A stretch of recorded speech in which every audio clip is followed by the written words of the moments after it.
Hello, ladies and gentlemen. Welcome to the stream. Today's December 8th. It's the holiday of students here in Bulgaria. 2023. If you want to know, we are continuing with the Blindthrough of Tyranny.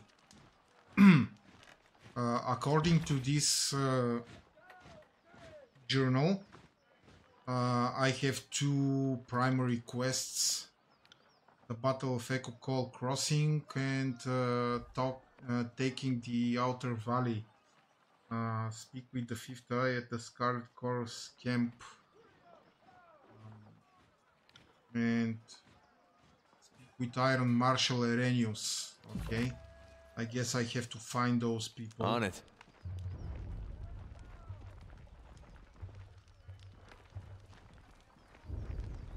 Those there are Lucia and Marcus. Who are they? I am Lucia, this is Marcus. The disfavored soldiers point to the armored man next to her. And you must be the Fatebinder. From under her helmet you hear an audible scoff. Been assigned to babies. Assigned to your hospitality, Marcus quickly interjects. While you remain on disfavored ground, if you should need a place to rest, we can make the necessary preparations. What can we do for you? Okay. I guess I have to talk to these people. Marcus, tell me about yourself. Not sure there's much to tell you. I trained at Fort Resolution. This is my first campaign and I'm proud to be with the Legion. I was wounded at the gates of judgment, but Graven Ash's protection mended me good. I owe my life to him. Are you bragging that you let your guard down and took a spear to the gut? You really shouldn't boast about a filthy Tearsman besting you in battle. Lucia rolls her eyes. We're just bitter that Lord Ashe never seems to notice you. In all seriousness, I would take that spear again if it brought honor to the disfavored. Karus knows we could use it. We are the elite fighters of the Northern Army, but somehow we still lack the Overlord's confidence. He shakes his head and sighs. Lucia, tell me about yourself. I do this. She unenthusiastically lifts up her heavy shield. And I do this. She mockingly stabs at the air with her spear. Lucia shrugs. Playing host is not my strong suit. Ignore my sarcasm. I've seen the Legion through my share of campaign. After so much bloodshed, our pretenses of honor can wear me down.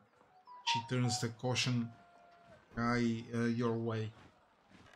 The North is my home, and I consider each and every one of the ironclad bastards in this camp to be family. You won't find another army where each member of the phalanx is as beloved and cherished as the next. You seem handy with a weapon, Lucia. I know a thing or two about spitting foes who are stupid enough to challenge me. What of it? Easy, Lucia. We don't punish curiosity here.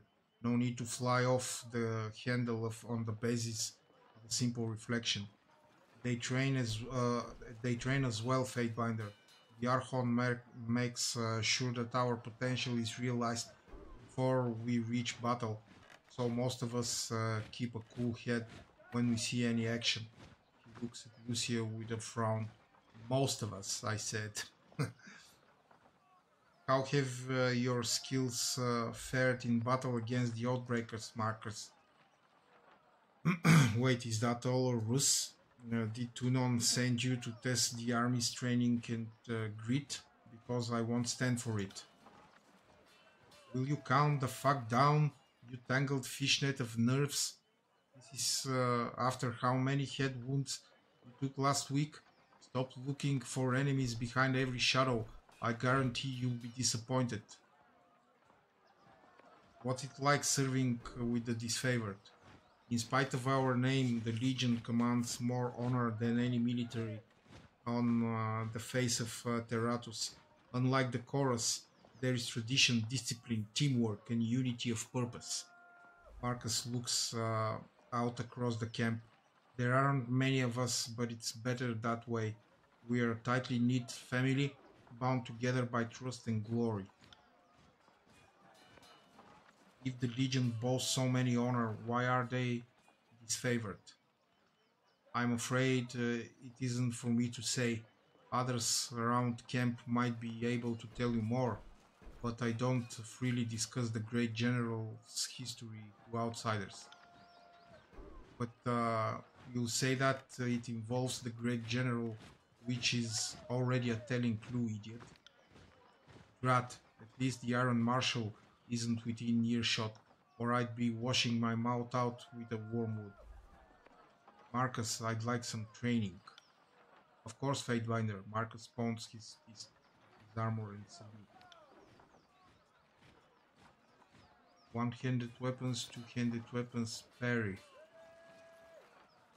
For 10 copper rings, I can train parry. Okay, let's train parry.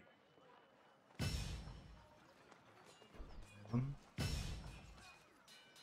12, 13.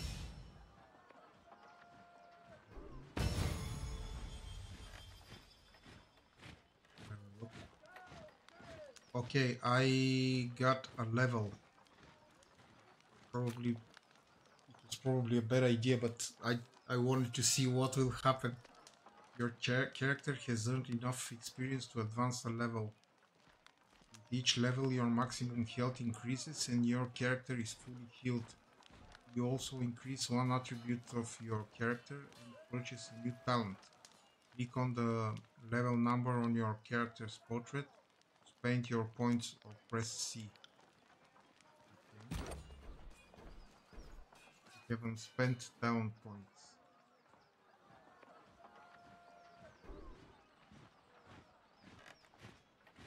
Might, weakness,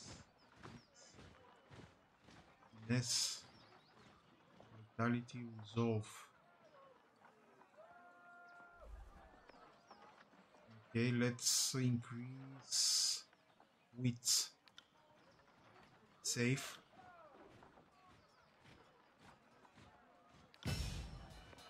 Okay. Wits is now 15.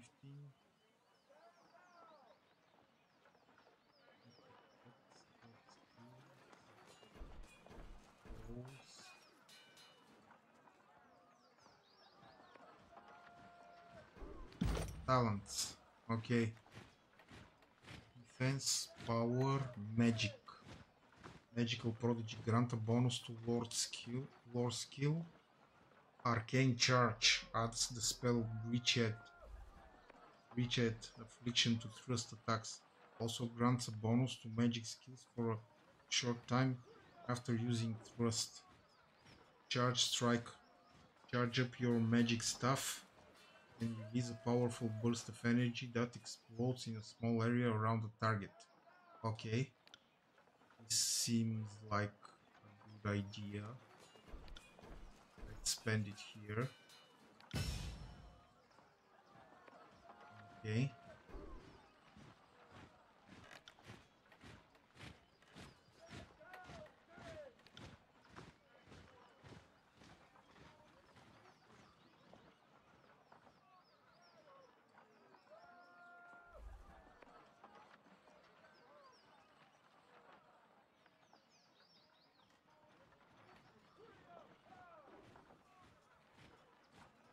Channel a burst of energy. Okay.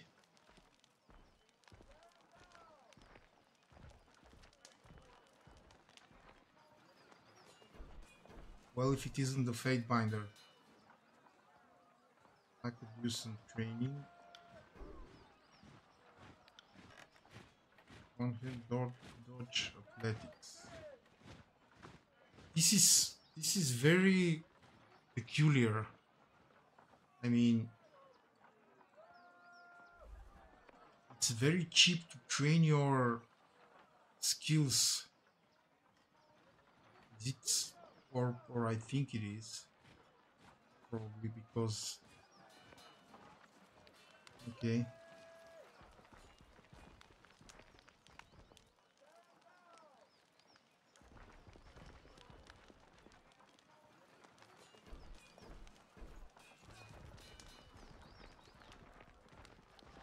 Was I supposed to talk to Rona?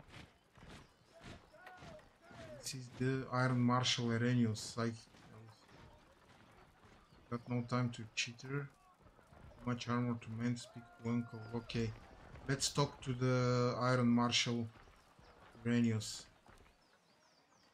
Don't just cuddle the impact. Push back with your shield. Take the momentum. Iron Marshal Irenius, field commander of the disfavored, pounds her fist in the air as she calls out to the warrior training field. I said eyes on your opponent's waistline. If you spend more than a glance checking his footwork, you've lost. The disfavored officer turns to you, adjusting her pale golden surcoat as she clears her throat. You need to stay on top of the troops or their skills will rust. It's for their own good, even if they don't believe it. It was mentioned you're short of warriors and need help. What's the situation? I have brigades amassing along Placid Echo Call and Little Tooth crossings. The Vendrian Guard may be able to hold one breach, but they cannot hold against a concerted three-prong attack. I have no right to give you orders, but her words falter, a short cough breaking her flow. But we all die to Kairos. Uh, but we all die to Kairos' edict should we fail. So I'm not about to let my pride blind me to the value of good help. Okay, I guess I will assist.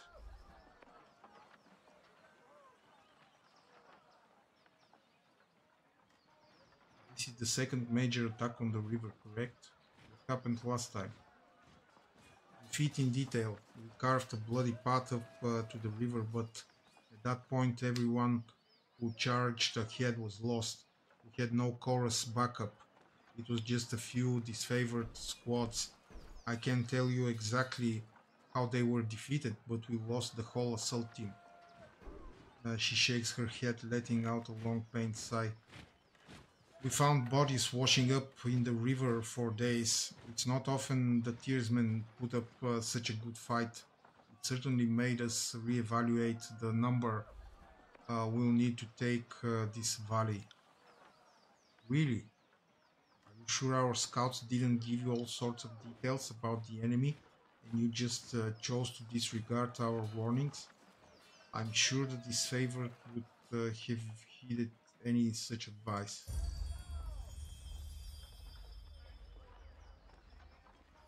Maybe the next time we won't be so forthcoming.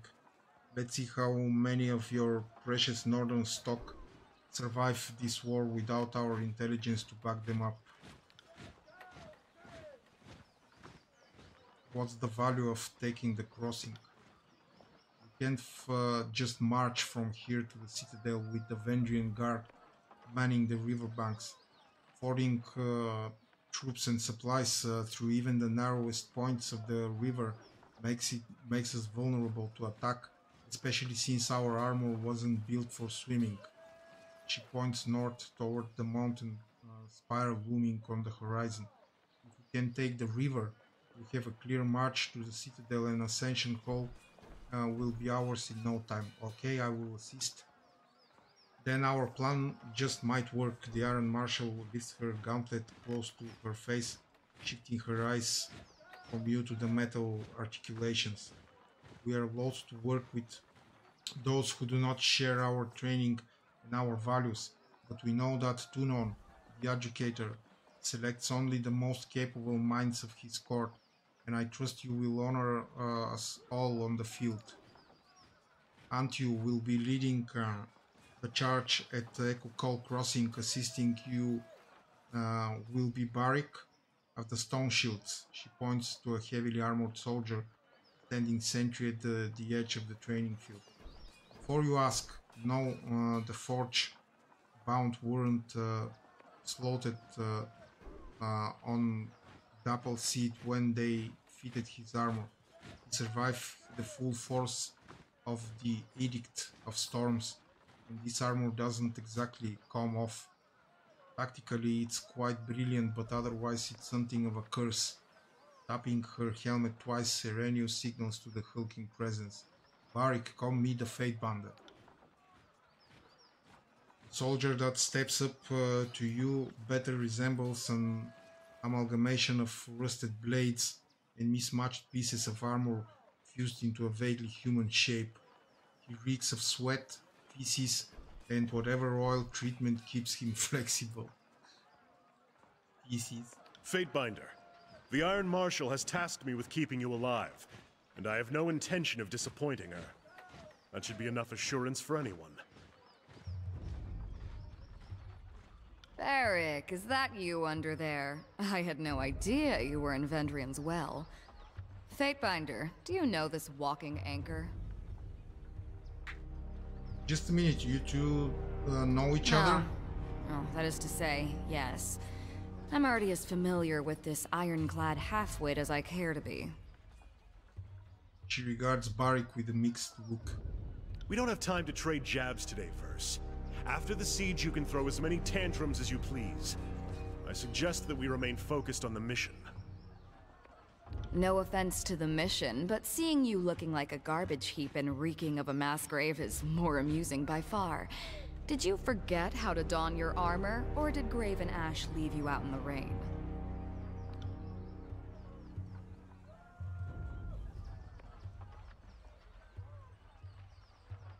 You're generous to say so. I'm afraid I left the better part of myself on the killing fields of Stalwart, but it's still in my pride and honor to serve the Legion. Voice falters. You can tell if it's hesitation or regret that stalls him. The Fatebinder will be joining us for the push across the river. I figured an extra hand might help. And more importantly, if my worries come true and the chorus tries to impede the mission, we will have an observer from the court on our side. I look forward to working with you again, especially after our time in Stalwart.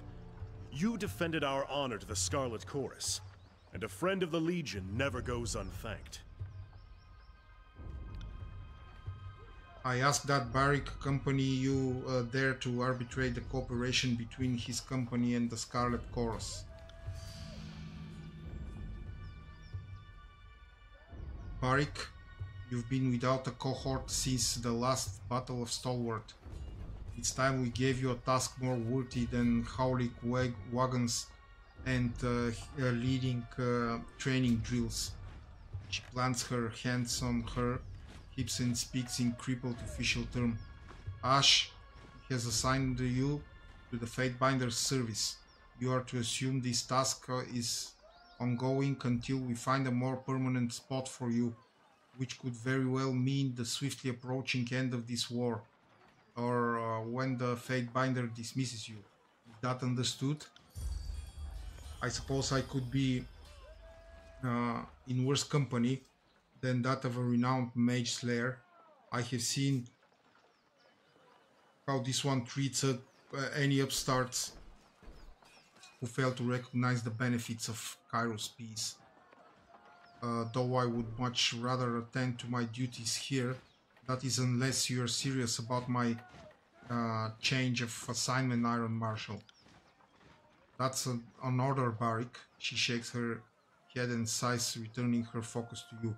He can be as stubborn as pulling a spire out of the earth, but he's a good soldier. I hope you don't mind the company. I'm honored to have a member of the Iron Legion at my side. Okay, excellent. I look forward to your success in the field. Okay. Barik has leveled. Okay, let's level him. Obviously he's Might, will, and defense. Attacking ability strength. Okay. Safe. Let's up his might. Punisher.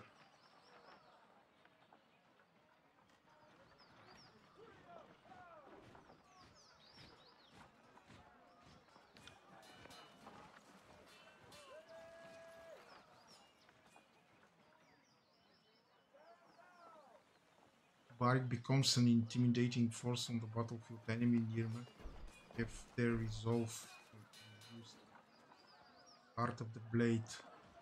Increases one-handed and two-handed melee weapon damage. Yes. No brainer. Okay. I guess we can go and do the mission.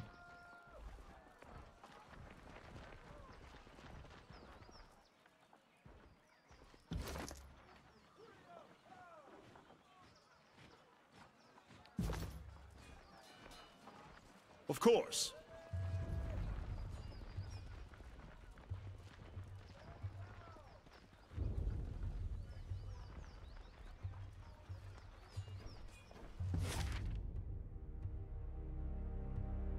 Scarlet Chorus Camp. Echocal Crossing. Let's just check the quest. Echocal Crossing must be taken before Kairos' forces can press their attack on the pendulum. Meet with Antio at the Echocal Crossing. Okay. Let's go to Scarlet Chorus Camp first. Ambush! Your path is blocked by a small group of Vendrian Guard. You can go no further until you deal with them. Okay.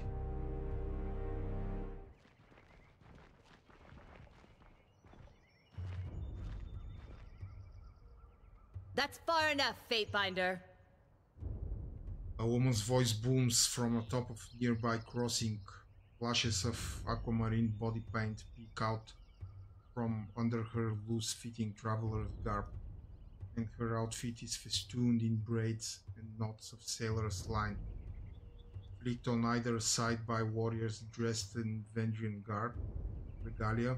The woman leans on an elaborate bladed staff, pulsing with arcane energy. A swathe of blue fabric rests draped over her arm. In accordance with ancient customs north and south, I offer and request a delay of blade. There are matters we must discuss without fear of reprisal. The woman bows deeply, lowering her head in a practiced display of etiquette. The warriors by her remain in ready stance, their nerves clearly on the edge. In accordance with the ancient customs north and south, I abide by these rules. Give me disadvantage. You would detain a Fatebinder on the Archon of Justice. Unwise. Run while you can. Okay, what shall we do? Shall we fight them? Or shall we talk? I kind of want to talk and see what will come of it. So I'll choose one. In accordance with ancient customs north and south, I abide by this truce. As is our custom, we are ready to kill to defend our lands, but we kill only in fair battle. We don't slay our prisoners. We know this isn't Kairos' way, but we must have hope. A few of my kin have gone missing, and though they may have perished, I have to inquire on the off chance they still live. If Captain Tarkus Deimos still lives, we would negotiate for his release. One of the leaders of the attack on Edgering Ruins, Tarkus Deimos, was subdued during the battle. In accordance with the Scarlet Chorus request, you ordered Deimos conscripted into the chorus. Tarkus Deimos is with the chorus now. Then if we see him again, it will have to be as enemies. She looks to the warriors to either side of her, shaking her head. If I may make one more inquiry, what of Palox Tyrell? Did he survive? Though you rarely have the luxury of matching names to the countless steersmen you've encountered, you are reasonably certain she's asking about the Vendrian Guard warrior that took Drastus hostage at Edgering Ruins. He did not survive the encounter. Another dead Oathbreaker, whomever you will ask about next, I assure you nothing can be done. Palox Tyrell is dead. Let's be honest. She nods slowly, saying nothing for a long moment. My apologies, Fatebinder. I had a terrible feeling this errand was in vain from the start. I had no expectations that our friends could be saved, as I'm sure the time for swapping prisoners is long gone. But at least I know of what became of them. That'll have to be enough.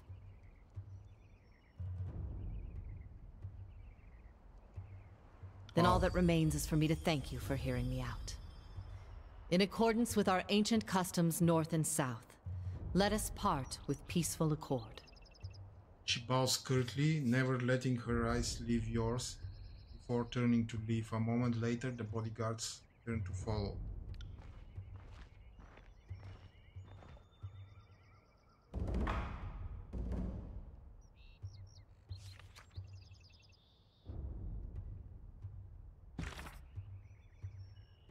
I have a message, okay? Unskilled word has reached this court that you have issued the Overlord's edicts to the Archons of the War and Secrets. Know that we understand fully the weight of this burden and appreciate the loyalty you show in this declaration. Provided you survive this span, your service will be duly recognized. As you navigate the idiosyncrasies and mutual antipathy of our Overlord's War Masters, remember that Kairos watches all with interest. Those who distinguish themselves, whether Fatebinder or Archon, have the opportunity to rise in the Overlord's esteem. Even now, the Northern Courts whisper that the more successful of the two Archons will be granted rule over the whole of the peninsula. Similarly, your fortunes rest upon the decisions you make. Choose wisely. Dunon the Educator, Archon of Justice. Thank him for his advice. Request clarification.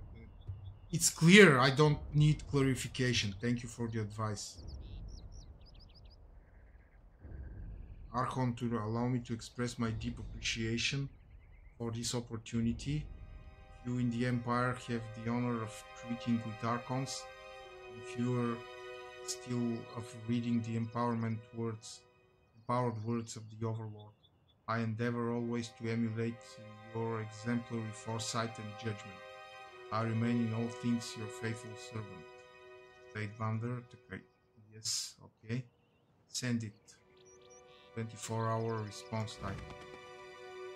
The missive is in transit. 1 day remaining. This is a nice and cool touch. I got it. Letters. I like it.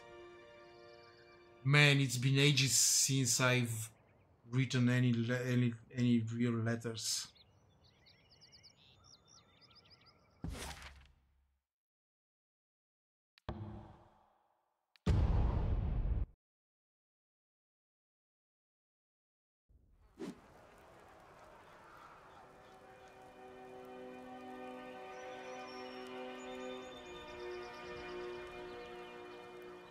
This.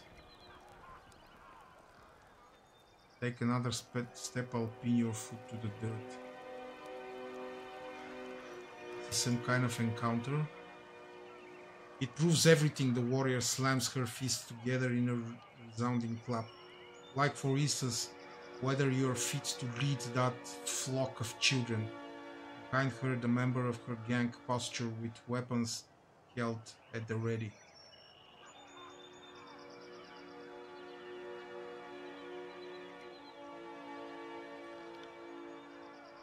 Did you not hear the news of the edict? This is a foolish distraction. We ought to be saving our fight for the enemy. The chorus warrior looks for his gang, giving them a quick nod.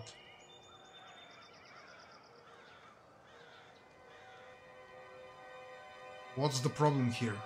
No problem here, Lord Binder. She tosses her blade in the air, catching it with a smile on the way down. Captain Fuckwit here. Seems he's about to balk from this challenge. Things just became... He used to run a ship. He's qualified to run a gang. She spits on the ground, looking up with a scowl. So I'm calling him out because the way I see it, his warriors ought to follow me, not this new blood. Captain Fuckwit was my father. Fuckwit will do just fine. The warrior points at the opposing gang. If we have to prove our strength, we'll do so happily.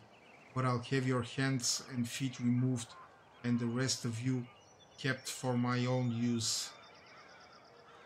This is foolish. Stop this at once.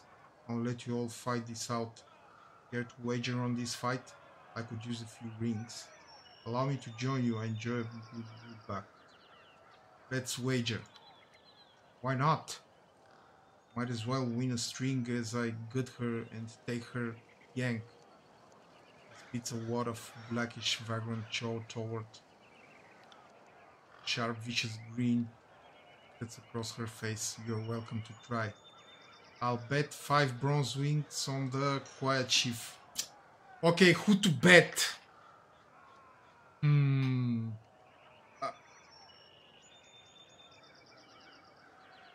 I'll bet on the woman. The soldier offers a quick solemn nod.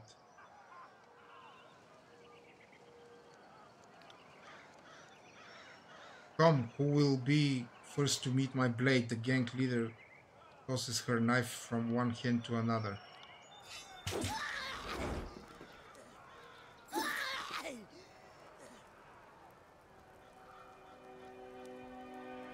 That was it.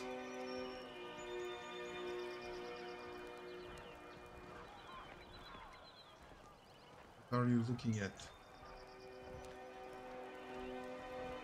I think I won. Did I won? Scarlet Horse leather armor. Okay. There's the Tyrant sword.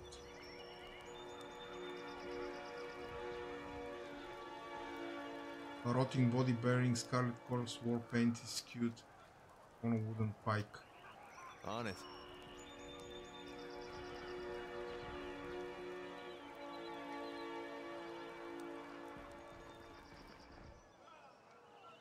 The guard places her hands by her belt as you approach, gripping the hilt of a blade. Past this point is Koros territory, and you don't look like someone's conscript. You sure you're in the right place? I'm an unskilled guy, Fate Binder of Tournon. I'm here to help vanquish the Oathbreakers.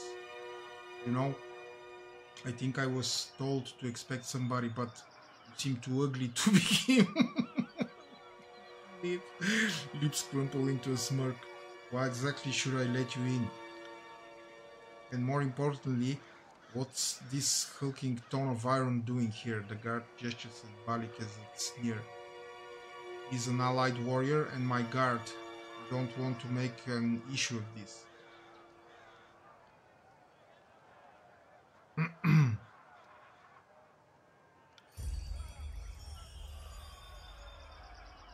Fine, just come on it. I'm sure the Fury will gut you if you are really a problem. The guard half-heartedly waves you in as she nods to Verse.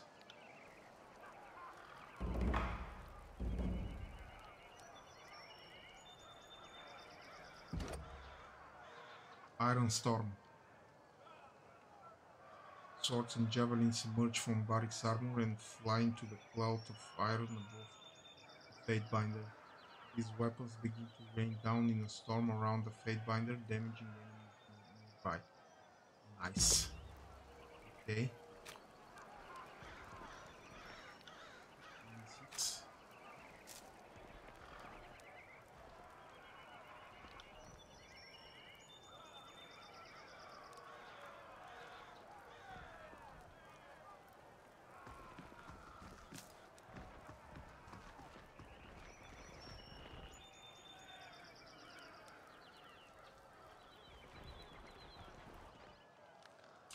You, as much an accusation as a question.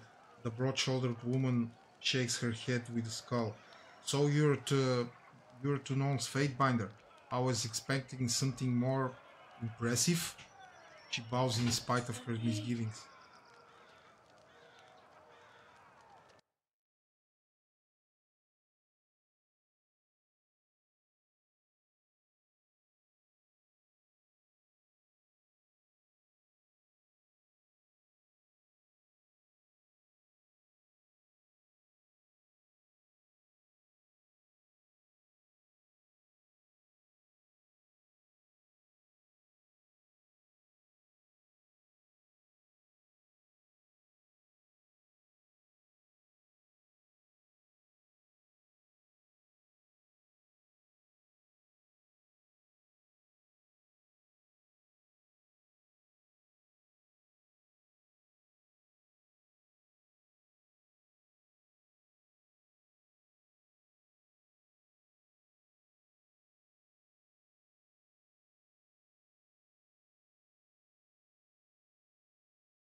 Death Knell, Scarlet Fury. My time is yours for as long as it amuses me. The fighter effortlessly spins a bronze sword about her in her hand. Let's get one thing clear. Stick to your words and law. Leave the fighting to the grown adults.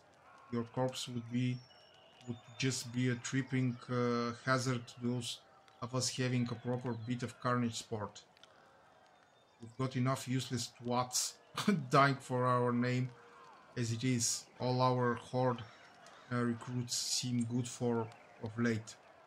It's piling in a shit reeking mount on the battlefield. Shit reeking mount on the battlefield.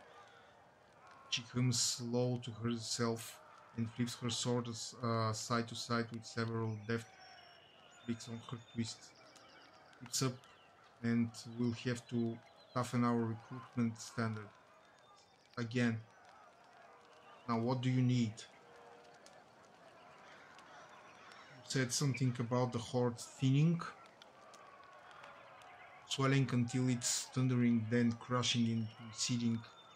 It's been the way of the chorus for as long as I've been in it.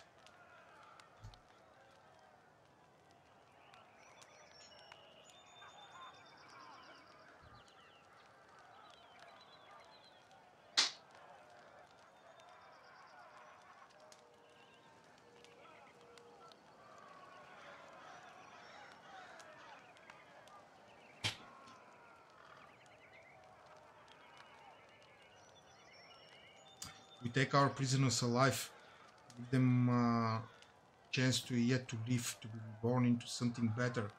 Putting any and everything in every able body to the sword like the disfavor to do is nothing but a waste.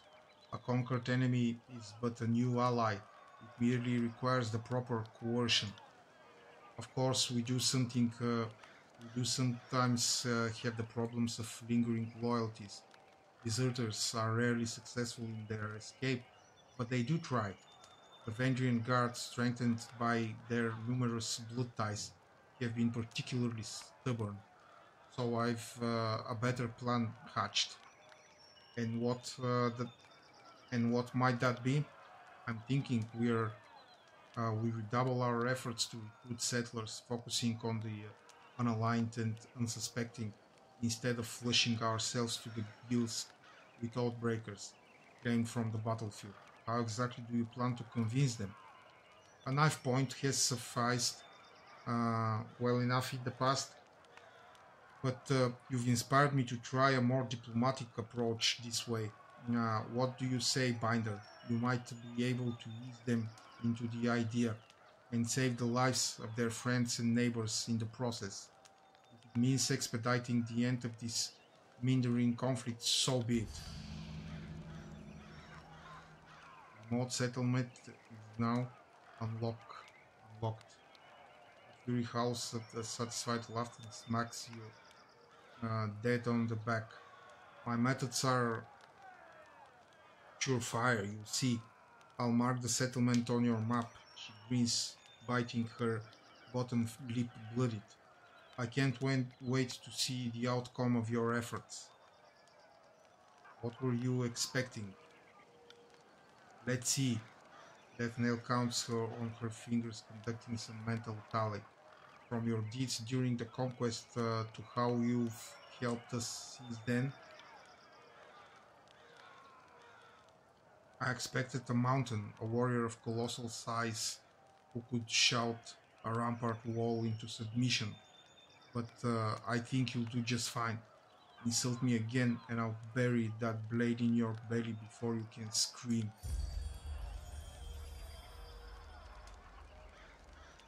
She feels a surprised but pleased laugh at your threat, tapping the flat of the blade against her thigh.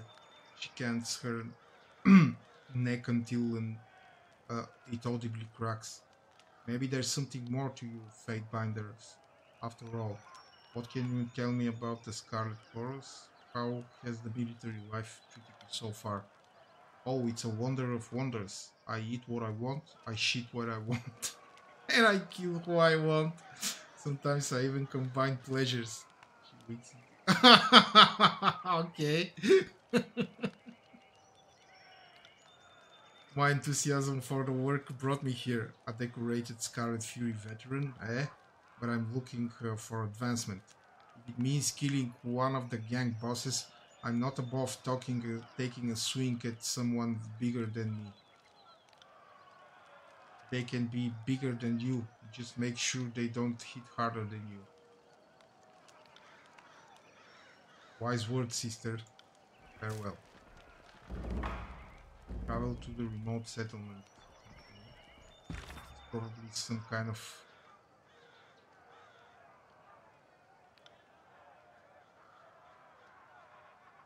depends on recruitment to increase their numbers. Due to the casualties and lack of prisoners in battle, their numbers have begun to thin. That Nell and Scarlet Fury has a new tactic she would like to test out if you're willing to participate. Okay. That Nell setting them get there and link up with the Chorus forces. Okay. Arrows.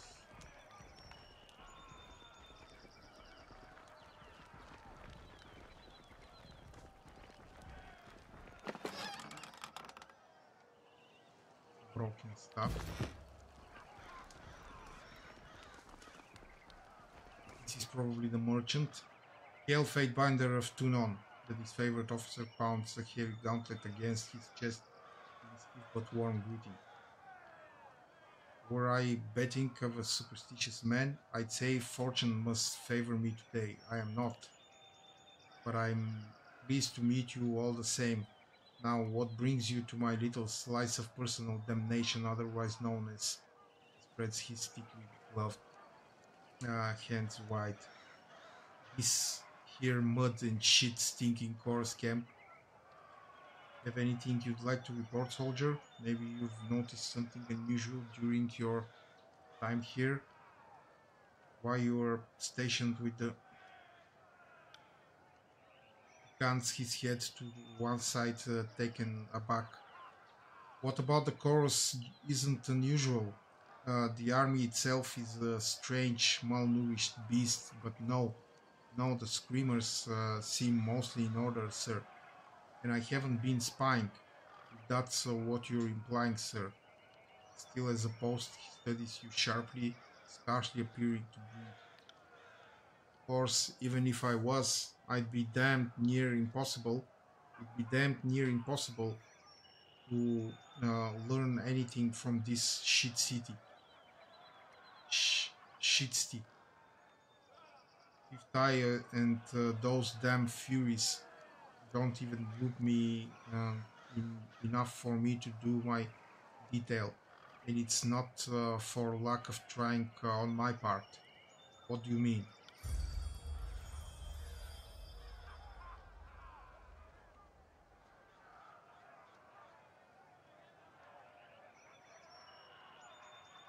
I'm not just here to keep a steady eye on the Outbreakers, who they give far too much freedom after conscripting. I'm here to be a resource for the benefit of both armies. I can provide insight regarding proper stratagem and request a stock of troops from Iron Marshal Irenius for reinforcements if needed. But they won't listen to me nor confide in me, nor fight beside the brethren I could request. Why are you stationed with the chorus? From the way most of my days go, you think I was here to row with blood chanters uh, and scarlet furies, but my post is to represent the disfavored interests before Fifth Eye and the Scarlet Chorus for Iron Marshal Irenius.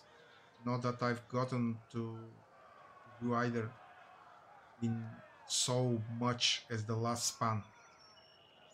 What do you think of the Scarlet Chorus? They're rabid dogs, the lot of them. Even ever seen screamers racing headlong into battle like a hound chasing a winter hare? I have, and I can tell you, more often than not, it's the screamer who ends up skinned and gutted. Leave the campaign to the chaos, that's the chorus, and we are doomed. You act like it's a punishment to be assigned to this detail, isn't it? I know I fucked up to get here. Got 3 days in the hole and a nice little promotion to go with my new post. Well, I won't be making the same mistake twice when it comes to the Iron Marshal. He adjusts his chin toward the distant valley. I should be out there fighting for Ash's glory, not standing here ready to run back a report should something ever finally fucking happen.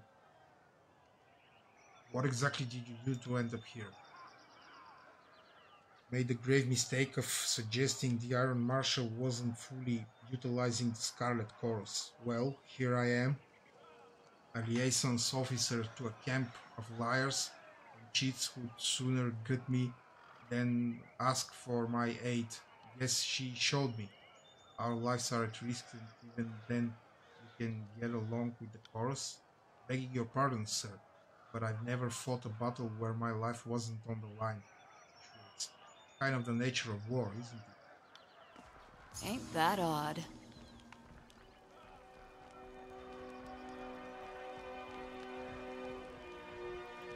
With Barik. My Lord Binder, you have something which requires my attention?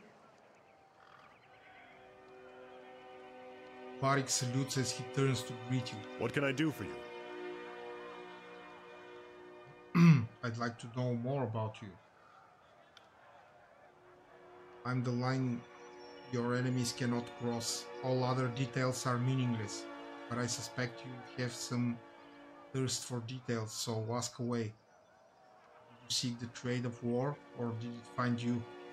Both, I suppose. I knew fighting was in my blood, and the disfavored offered me a chance to use my skills to bring peace.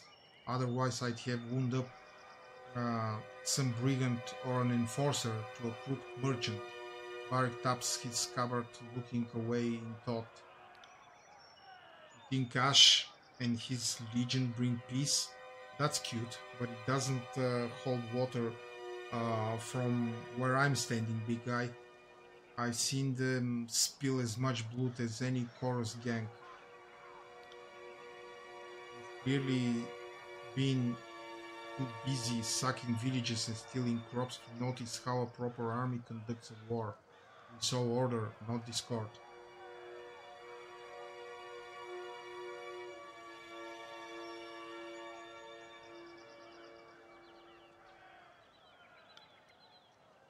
Enough of this. You're making us look foolish before the Fatebinder. May I continue my story, or do you plan on interrupting again? Barik waits until Verse makes a rude, dismissive wave before continuing. The disfavored needed recruits in anticipation of the march south. They offered to care for my mother and brother as long as I stayed with the Legion, which is a better guarantee than you find anywhere else. I was an elite fighter as far as most were concerned, though still green by disfavored standards. Luckily for everyone, my skills improved under the Iron Marshal's rigorous training. Tell me about your name. Barik is the shortening of my northern surname, which has been passed down through the generations since Grave Ash assembled his army. I go by it because I wear it with pride, the proper form of Barik Conan. Beyond its age and association with the General's Legion, the name of Barik Conan has no great titles or associations. I hold no claim to a great house or legacy, save for the disfavored. They are all the kin I need.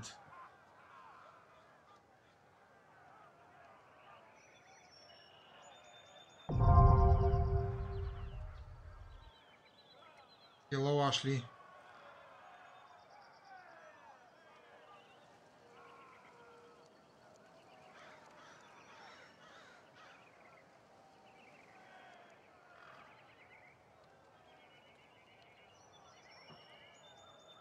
What's the what's the story with your armor?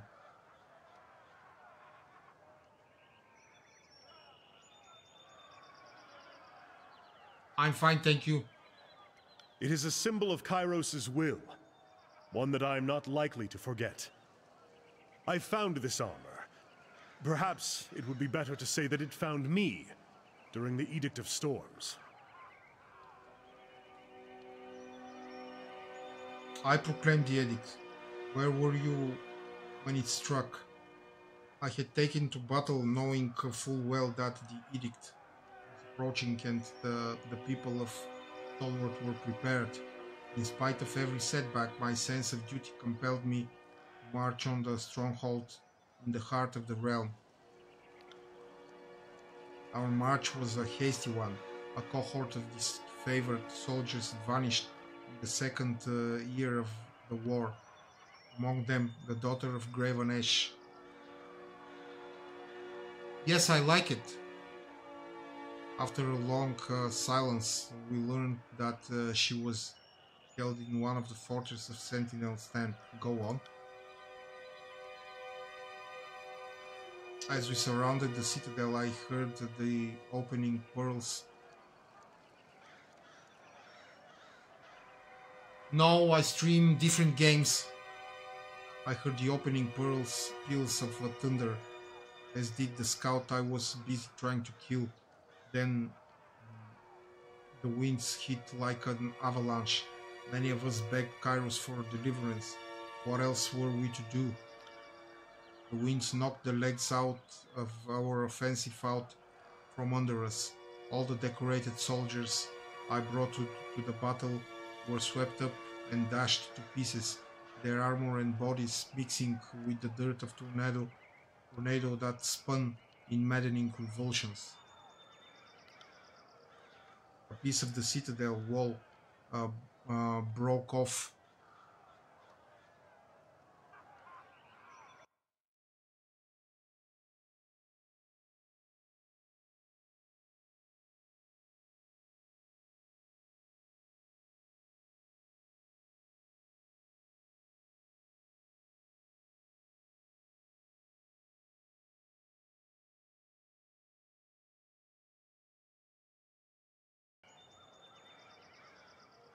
I like role-playing games.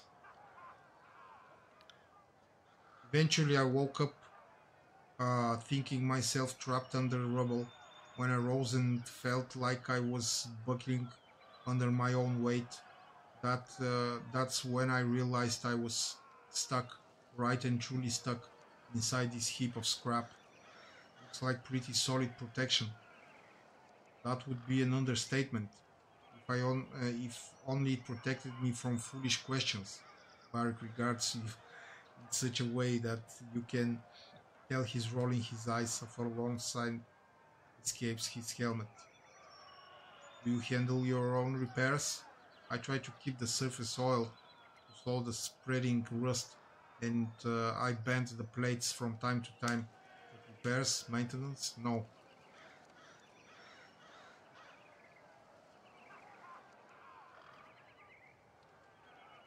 Yes, I know you are a graphic designer and you want to offer me to make some art, but I'm not interested, thank you.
You are not a graphic designer?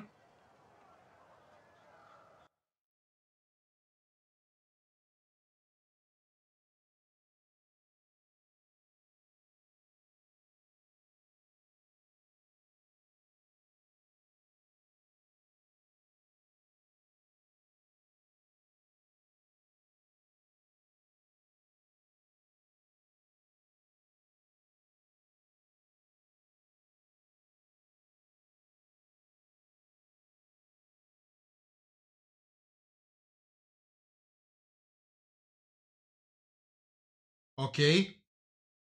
What are you then?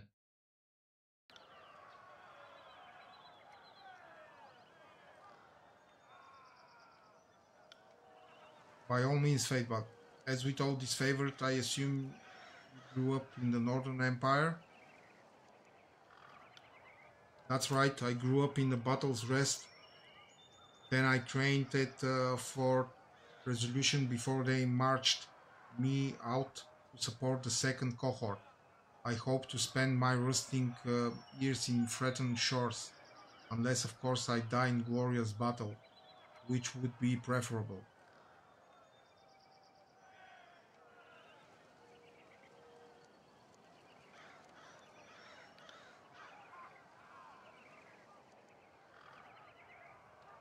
Okay, I'm glad that you're a person. Let us speak of something else, as you like. Tell me about the disfavored. We are the Iron Legion, the warrior elite of Kairos fighting force. I could easily lose count on the hours extolling our glories.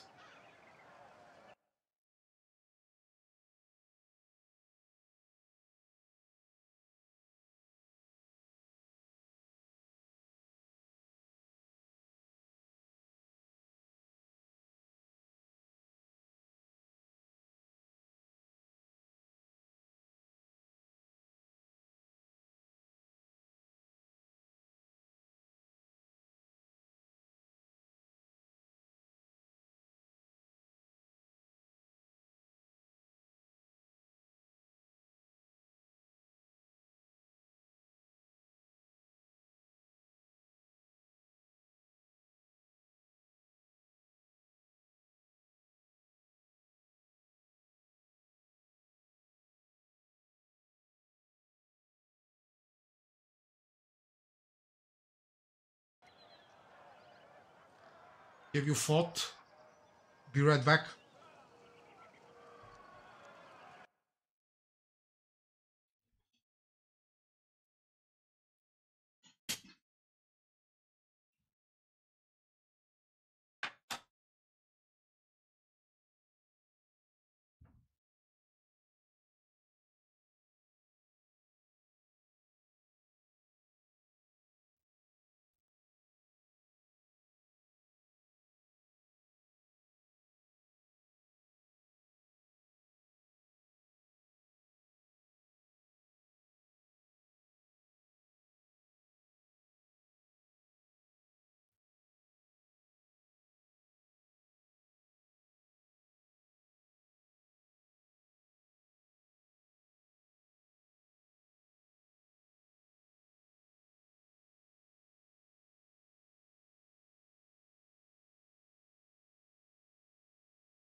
I served in Stalwart for the better part of the year, faced the enemy everywhere from Coral Run to Sentinel Stand.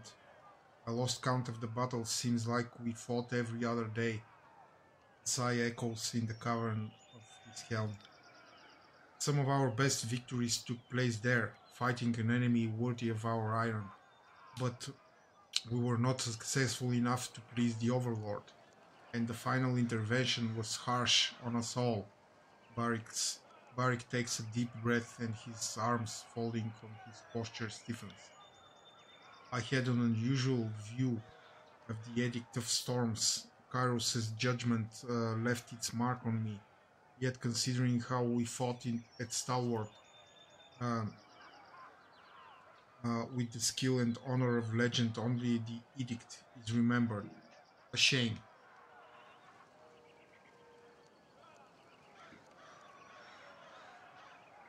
Tell me about Gravenesh. Gravenesh is the general of the disfavored, veteran of centuries of battle, and an Archon without peer. I would follow him to the void and back without question. Barik swings his arm in a salute. How did he come to serve Kairos? Before the uniting of the Northern Empire, Gravenesh served as a warlord in the service of one of the local kings that defied Kairos' rule. Incredible as it may seem, Ashe stood against Kairos' rule. Though his army was dismantled by Kairos' overwhelming numbers, Ashe's forces performed admirably. It was said that he and his troops claimed 70 and 7 lives for each of their own. Kairos took an interest in the military genius that blooded his army. Gravenesh was summoned to a conclave of Archons, and though he was sent in chains, he left as an Archon, having been granted a position of power in Kairos' great host of war. Thus the disfavored were born. All of us today trace our line back to those warriors that impressed Kairos with their will and tenacity. The only difference is now we fight on the winning side.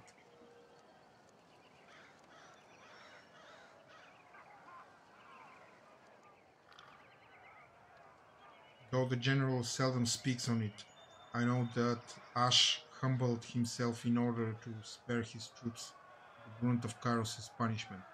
His loyalty to the old blood of the North is beyond question. He made the right choice to save his troops. So Ashe bent his knee to a conqueror.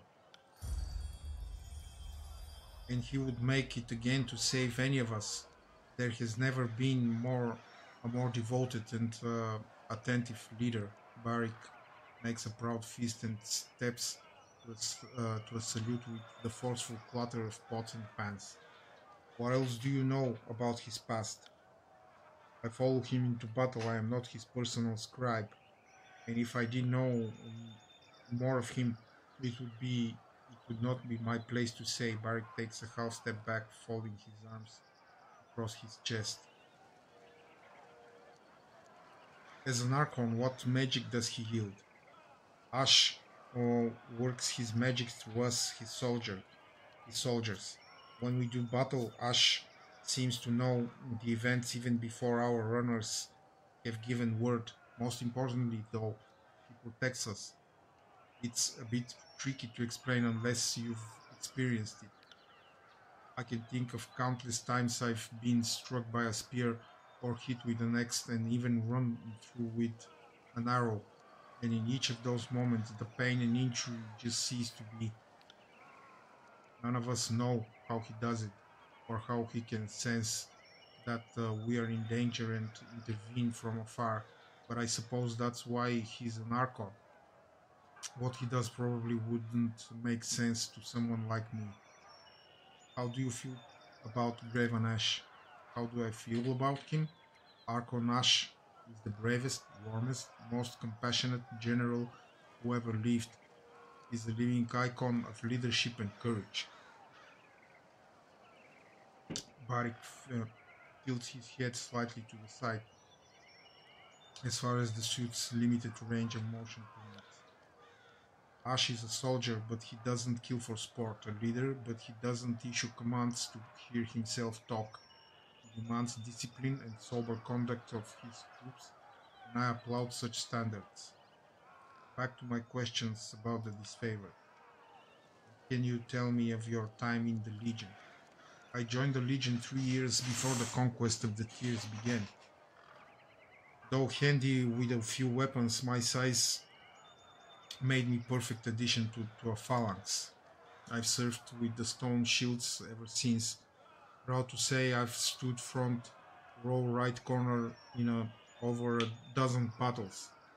That has been my place ever since the Iron Marshal gave me the assignment. The Bastard City, the Gates of Judgment, Vendrian past Ocon's Ring, a quick tour in Barris in Chains, and then Stalwart. I spent a long time in Stalwart. Lost a lot of friends there.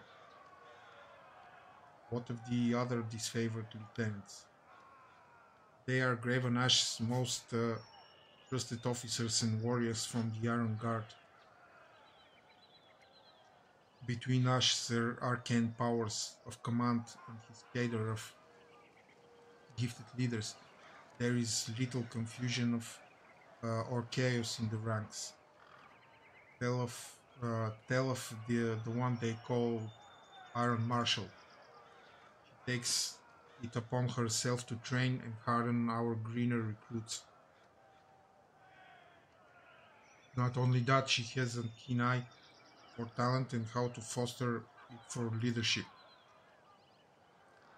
She is the youngest member of the Iron Guard. Her family line served the disfavored back before Ash bowed to Kairos. Say what you will of how many seasons she's weathered. Her lineage is impressive beyond measure. What of Karen's disciple, Radix, an Earthshaker who swore service to Karen a few years before the conquest? Since Karen is gone, the cult now follows Radix. Unlike his Archon, at least he knows how to follow orders. To his credit, Radix seems to appreciate the honor of fighting alongside the disfavored. Karen was always peeved to be invited in the glory. What of the Scoutmaster, Marek?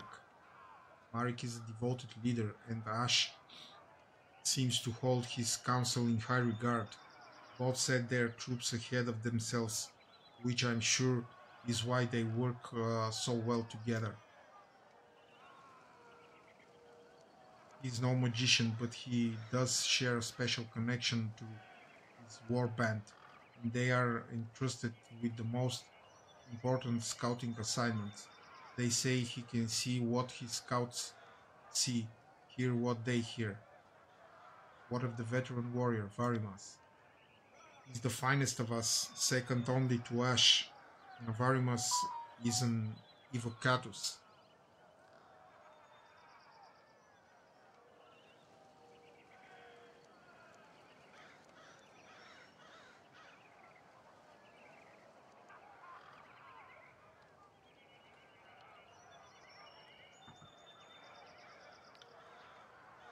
Back to my questions about the disfavored. Why didn't the Legion prevent the uprising of Vendrian well? I think that's a question you ought to ask of the Scarlet Chorus. They too were charged with ensuring the locals remained vanquished and unarmed. Barik lurches forward as he speaks, iron plates grinding under his motion. The disfavored are Kairos' elite. The duty was theirs to fail. If the chorus had conscripted more aggressively, perhaps there would not have been an uprising.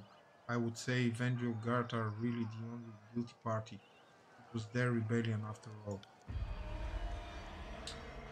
That is a supposition unworthy of you, Fatebinder. The Tears are but children before Kairos. We don't blame them for their ignorance, but the responsibility to set them straight is ours alone. What more can you tell me about the Legion? The disfavored accept only the finest warriors. We are all volunteers and soldiers by trade, not farmers and fishmongers blessed into service. There is a century of tradition, honor, and tactical mastery in our ranks. We don't let just anyone into the Legion. Only Northmen of character and prowess are welcome.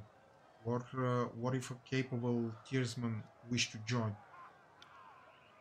We would not recruit even a champion of the Tearsmen. Each soldier in the Legion is tied by blood and fealty to those that stood with Graven Ash during the coming of Kairos. This is part of who we are, and that will never change.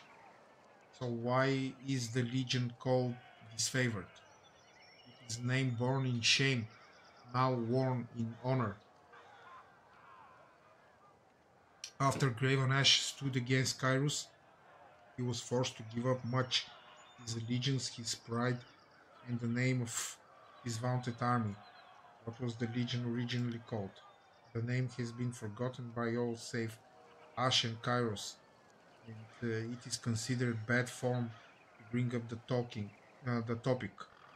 Since you didn't know any better, I'll say this much: disfavored is the only name by which one needs to know us. Let's speak of something else. Back to my previous questions.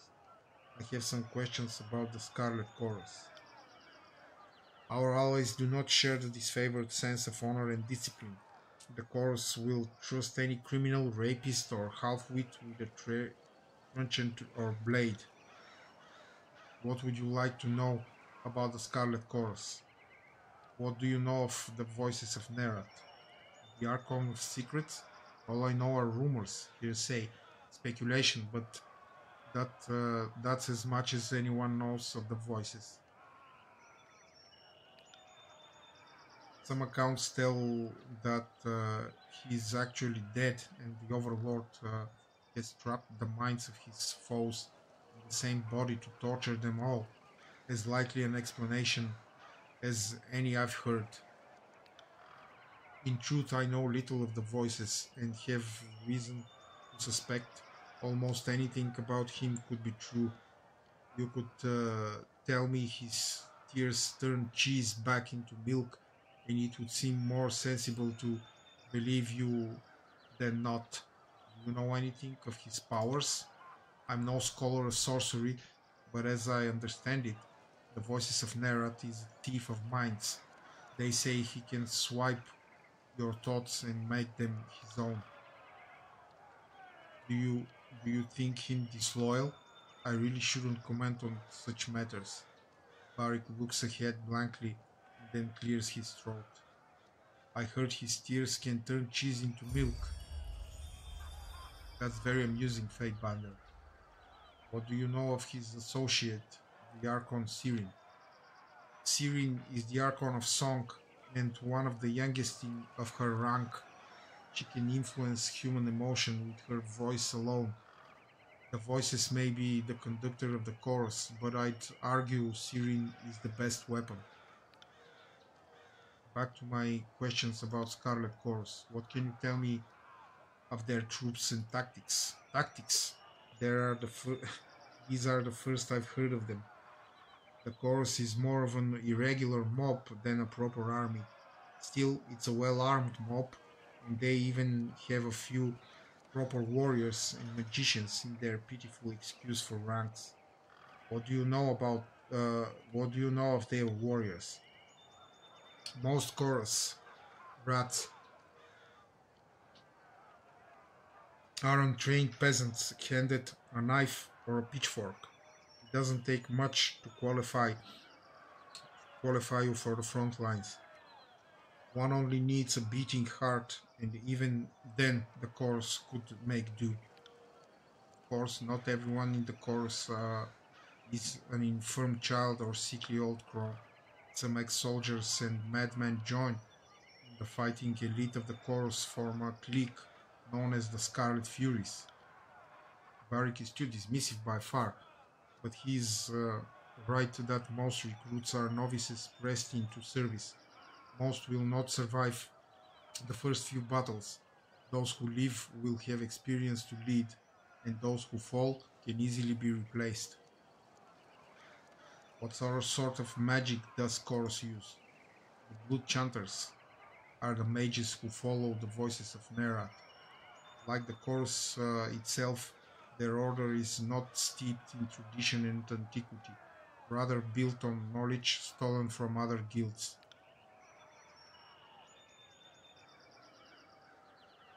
Their fire magic earns them a place on the battlefield, but they also have chants that steer the minds and the heart. The motherless swords have spells that can bolster a man's courage or tap into his fears. If the chorus is a mob, how is it led and supplied? The voices of Nerat gives orders to his elite commanders, who in turn send instructions out to the gang captains. But beneath that hierarchy, it is chaos. All gangs will break from the larger force and disperse back into their homelands. The chorus is inefficient beyond words, and yet more bodies keep coming in to replace those lost in the mess. Inefficient. Every weakling lost in the shuffle is one less burden to those in the chore still dancing to the song of battle. Our ways must be harsh, otherwise the stupid and the soft will inherit the chant. The chorus has a lot of mouths to feed, so the conscripts that can't or won't fight are made to gather food and water, else I'm told they are fed to the pigs, becoming food and water in a sense, Barak shrugs. I find contracts to the honor, efficiency, and decency of the disfavored. The Legion demands courage and tenacity, but provides us with good iron and does not leave its soldiers to forage like vultures. Back to my previous questions about Scarlet Chorus. How do you think the Scarlet Chorus convinced so many Tearsmen to join? It began with Sirin. She had a song that got whole villages marching to her will, and once these peasants killed their neighbors or cousins in service of the voices, it either hardened them into warriors or broke their minds into for servitude. Lots of criminals and drifters joined the chorus too. It seems like the scum of the tears just need the promise of glory and sanctioned debauchery to turn on their neighbors. It's not pretty, and it shouldn't be. The chorus is a forge. All the dirt of the tears goes in, and the finest bits are refined into weapons. There are many that join the Scarlet Chorus because they wish to join the winning side. It's a shame that such patriots were not born to proper northern stock, too weak or too slight to be disfavored. The Scarlet Chorus is their best freedom from fealty to the younger realms. Not everyone has the fortune of gaining Tunon's favor. Better that the Tiermen serve Kairos in some capacity than have them rot in mass graves. The disfavor turn away all people of the Tiers that seems selective to the point of foolishness. The Tiersmen would only be a weak link in the disfavor's shield wall. Yes, the North is our shared link, our consistency. How could I trust a woman or a man to hold the shield wall if I don't understand their customs? Enough about the Scarlet Good. Chorus. Let's move on to another matter. What can you tell me of the Tiers? Uphill both ways are full of dumb thoughts. I learned some history in training, and I've been here for a few years, but I'm no expert. What's your assessment of the local forces?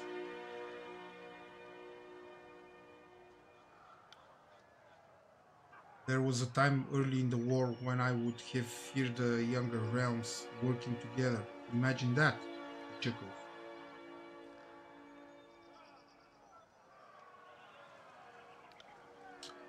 Once I saw the modest scope of their defensive, I knew they would be easily outclassed. They couldn't even rally their best to make a competent stand. Tell me of the Vendrian Guard. They used to be the Queen's Royal Army of Vendrian. I guess defeat inclined them to a shorter name. We crushed them back in 429. I'm proud to say I took part in the decisive battle. You know the rest. A year after we thought them conquered, thousands of Vendrian Oathbreakers murdered the garrison and declared themselves free of the Overlord's rule. Tell me about the Unbroken. The Unbroken Union of Stalwart. May they rot in the decrepitude of their fallen realm. Varg squeezes his gauntlet into a hard fist. Much as it pains me to admit it, in all the realms of the tiers, the Unbroken have been only foe worthy to meet the disfavored in battle. The Unbroken value tradition, just as we do. Stalwart has never lost a war on their own soil, a reputation they take quite seriously. It is fortunate that Stalwart has poor relations with all its neighbors. The rest of the tiers will not come to their aid. So as bravely as they fight, their end is inevitable. What can you tell me about the Bronze Brotherhood? Mercenaries from the free cities. The chorus needed extra muscle, and you can always mint new rings. Hard to believe the tiersmen turned on each other for mere whoops of metal.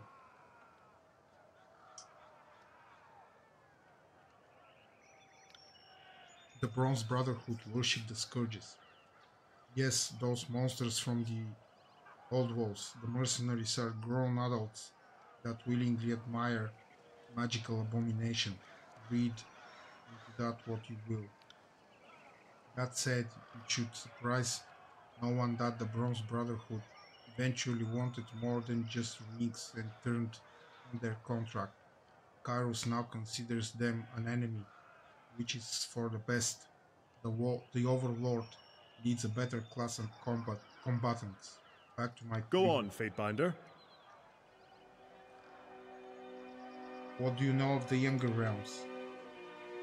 Before we marched on the Bastard Tier, I recall Graven Ash giving us a speech as we stood assembled at Fort Resolution. He told us that the Younger Realms lacked the sense to make a stand against us. I don't think I need to point out that the average tiersman is just plainly inferior to the sons and daughters of the North. For every one of ours they killed, they must drag a score and a half bleeding into the soul with us. It didn't help that they are afraid of magic and relied on their battlefield prowess to stage a defense. What do you know of the Beastmen? They drilled us on Beastman combat before the invasion, but it did little to prepare us.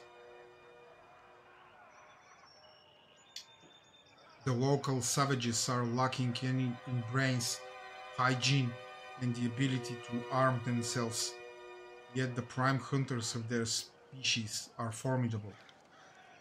Aside from being rapacious killers, the beastmen make good howlers and laborers. Once you've killed the half, that won't follow orders. Enough about tears. As you like, you seem like a more than capable fighter. I trained with the spear and shield in my youth, but gave it up the day I earned disfavored iron. I can still throw with some accuracy, but it's a challenge these days. He knocks twice on his helmet. Why? Were you interested in a sparring lesson? Show me how a northerner would impale a wild boar. It would be my pleasure. This is a traditional hunting technique, but I have used it a time or two in the arena. The skilled guy gained 5 two-handed weapons. Barik demonstrates a clever move with the spear where he feints, baits the enemy by dropping the defense, and follows through by extending the weapon in a graceful plunge. He executes the maneuver several times, and you are taken aback by his grace. When you are finished, Barik looks out onto the northern horizon in thoughtful silence, saying no more. What do you think of our circumstances? The edict left little room for confusion. A representative of the Overlord must reach Ascension Hall before Kairos' Day of Swords and must assume death is the price of failure.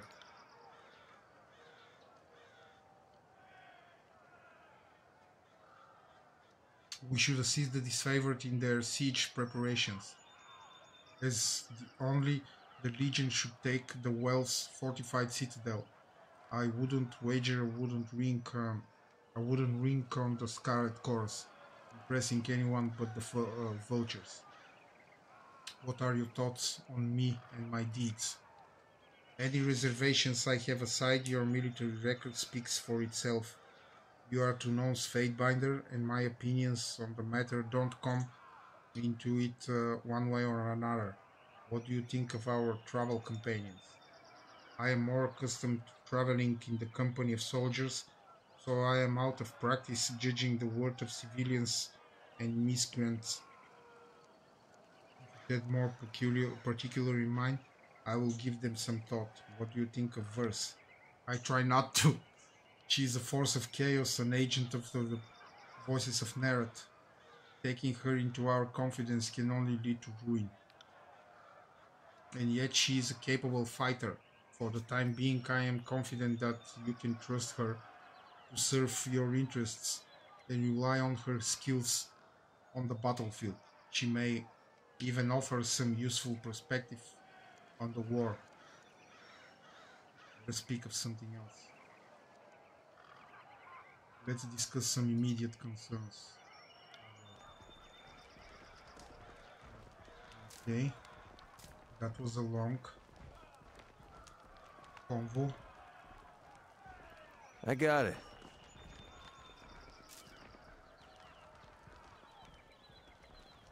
Barrier kill.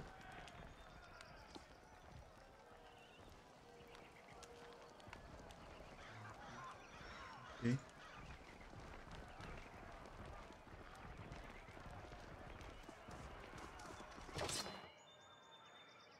Bronze X.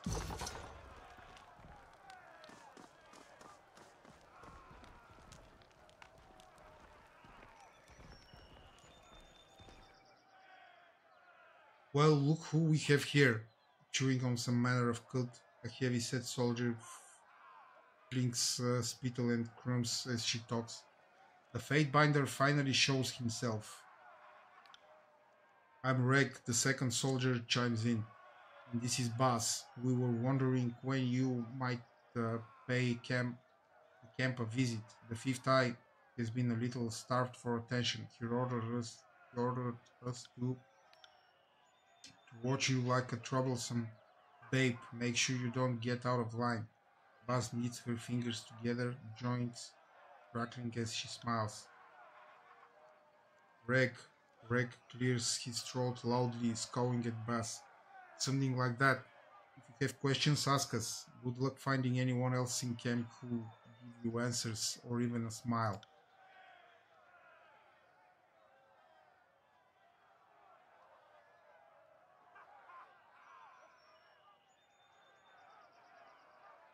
Tell me about yourself, Baz.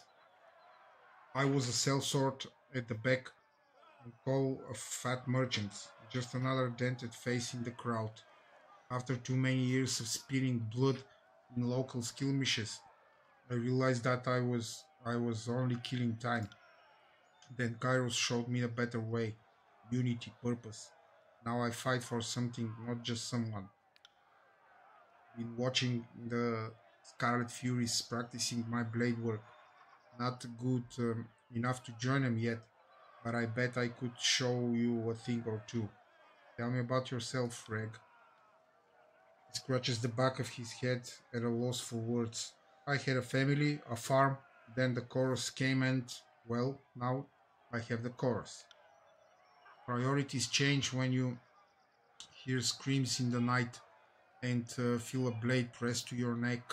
Things like farms or families don't seem as important. I used to have nightmares thinking about the culling. Felt awful remembering how I hacked my ma and dad to bits just so I could survive.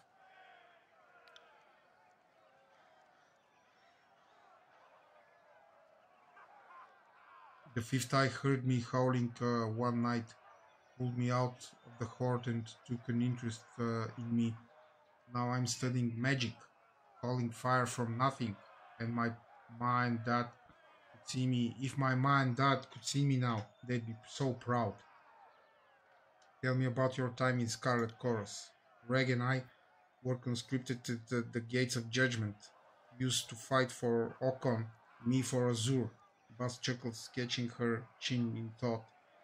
How many fights we survived so far? 11? Reg begins to count in series across his fingers. No, 14. I count each day in the thunder separate. What can you tell me about the fifth eye? Reg trades an uncomfortable glance with Buzz and lowers his voice to a whisper. They say he shares a direct link with the voices of Mera. Guard your tongue around him. He's a little wild, bloodthirsty, mad.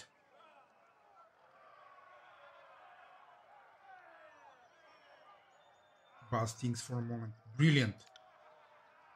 What do you know about Vengeance? Well, the walls might seem imposing, but the Vengeance Guard do a better job of hiding its weakness than fixing them. He shrugs. We took the Citadel once before, we can take it again. We have to, don't we? Reg looks up at the imposing tower of the spire. Through Kairos, though Kairos knows I don't want to stay any longer than necessary. She follows his gaze and shakes her head. You should know better than to parade your cowardice before the Fate Binder. It's not cowardice, it's just superstition.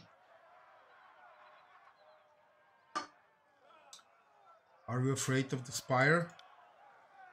Sorry, Fightbinder. I shouldn't have mentioned anything. Besides, the fact of the matter is, we were told to stay away from spires and old walls ever since we were babes. Of all the dumb childhood lessons that fell the wayside, the one stayed the same. Imagine a soldier of the chorus piecing himself over architecture. More like what's underneath it, Reg frowns.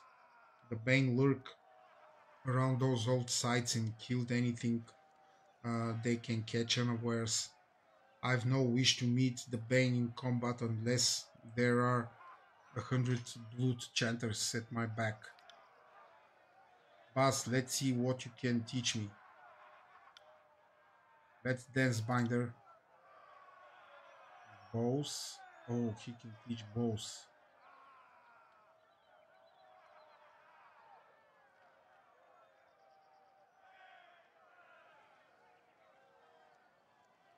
Should I learn more bows?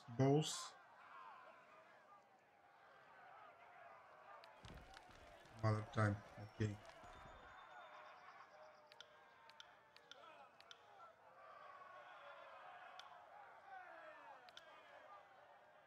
Magic stuff, subterfuge, war. Okay.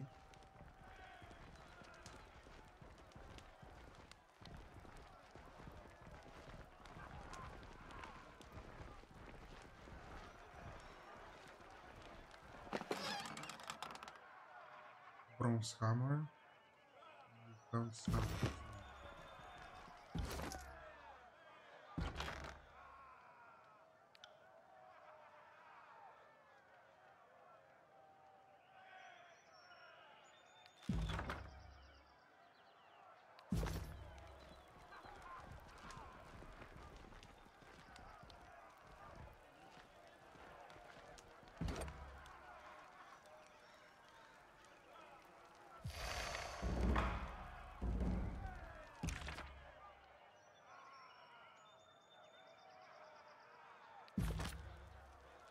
I got it.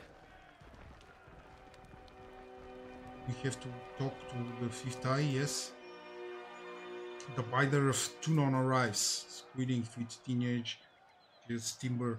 The fifth eye voice makes your gums itch and your fingertails feel in need of cream.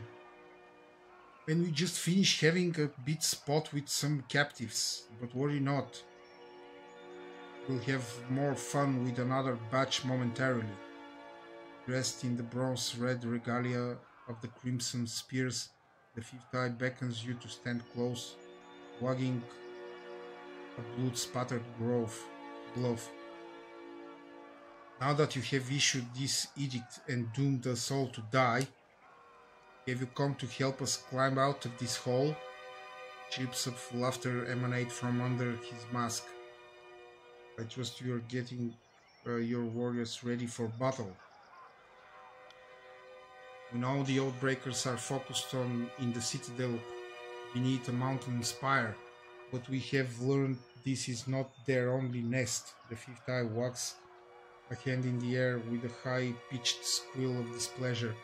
Given their pattern of attacks, they must have a second group maintaining camp here in the outer valley, and unless we deal with the second group, they'll attack from behind the moment we cross the river. You have how large force, and for all these weeks we have enemy move freely through the valley. I'm hurt. Insult my manners or maturity, but do not insinuate that I sit idle when there's blood to be shed. The Crimson Spear claps his fists together. We have dealt with countless Oathbreakers, but one group remains at large despite our best efforts. Captain Pellock's crew consistently evades or kills our own gangs. So you need help taking out these Oathbreakers? And while a good old-fashioned slaughter may be an efficient solution, the smarter answer is not to kill them, but to add strength to ours. To add their strength to ours. My last group of scouts returned with a new batch of prisoners, and one of these prisoners claims she can lead us to the Vandering Guard's secondary camp, though there are shreds of deception in her voice. I could use your help questioning this Varia Kell. Perhaps you will get less screams and tears and more useful information out of her. If we knew where to ambush the Oathbreakers, we could try and take their captain and show him the wisdom of joining the chorus. I will speak with the prisoner. I will meet you there. She is waiting by the other prisoners.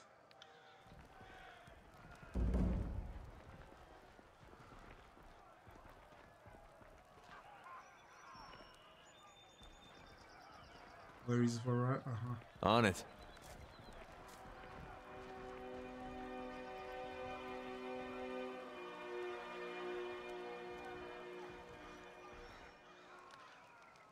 Please, someone. I wish to bow before the voices of Nerat. I thought all could find the redemption in the chorus. A woman in the makeshift armor of the Vandering Guard lurches forward in agony. Her soul trembling legs suggest she has been forced to stand for days. This one, he flippantly waves at the prisoner, was hollering earlier that she knows the location of the Vandering Guard encampment, but she isn't being entirely honest. I told this thing, the prisoner turns pale a moment before a look of determination comes over her face, that I wanted a guarantee I'd live and be welcomed into the chorus as a captain. Then I'll talk. Otherwise, they'll just kill me once I've opened up. I was dumb enough to join with the Vandering Guard, but I'm not dumb enough to give away my bargaining bronze. Tell me what you know and I can see your release. You claim you would disavow your people for the Scarlet Chorus? Why the change of heart? Why should I trust the words of an Oathbreaker? I suppose I have no answer for that. Mariah's eyes fall to the ground and she swallows nervously. When I joined with the Vendrian Guard, I accepted their broken vow unto myself. Have you not felt the passion for a foolish cause, one you later came to regret? Well, my surrender is sincere, and I'm willing to bow before the voices of Nera to prove it. You claim you would disavow your people for the Scarlet Chorus? Why the change of heart? Because I want to live, and you don't need to be the Archon of Premonitions to know that the younger realms are gone for good. She blinks several times, catching her breath. Kairos is the new strength of the tears, and I would rather stand with his Archons than be crushed by them. Tell me what you know and I can see to your release. I heard the chorus is looking for Captain Pelux Florian and his crew. I can lead you to them, but only if you release me. She turns her head, taking a long look at skewered and smoldering corpses around her. She tugs at her restraints, but to no avail. Start talking now. You're lying. Why don't you tell me what you actually know, and I'll see about saving you. Well, you see, shaken by your demand, her lips move wordlessly for several seconds.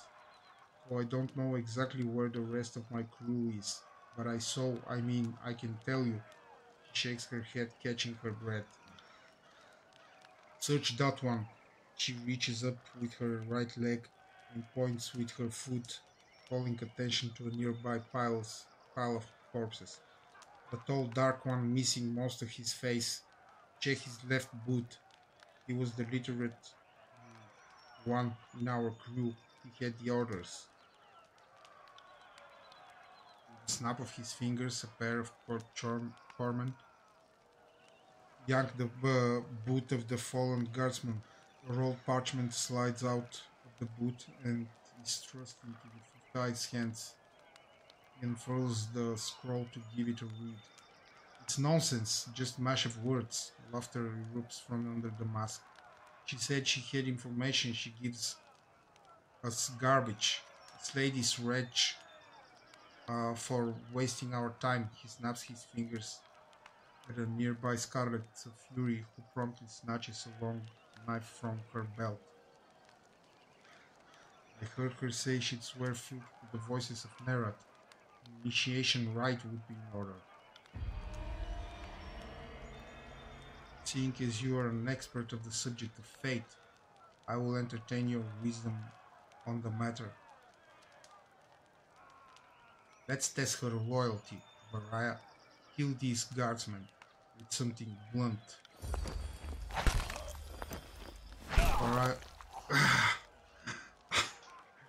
Variah looks at the prisoners, wants her allies, and closes her eyes as her bonds are untied. The onlookers snicker and cheer when a heavy rock is placed in her hand. Mouthing something inaudible, she lifts the rock high above her head and smashes it down into the prisoner's skull, wincing back and scream as she hoists the stone over her head a second time to finish the job on the other prisoner. The bloody rock hits the ground and Variah slumps to her knees in defeat a moment later. Oh my god, what have I done? Good, good. Ty places his bloodied hand on the trembling woman's shoulder and nods to her. Welcome to the Scarlet Chorus. Do not fail us. As a pair of soldiers come to lift Variah, the fifth eye turns to you, his voice filled with glee. Where's a slave to clean up the offal when you need it?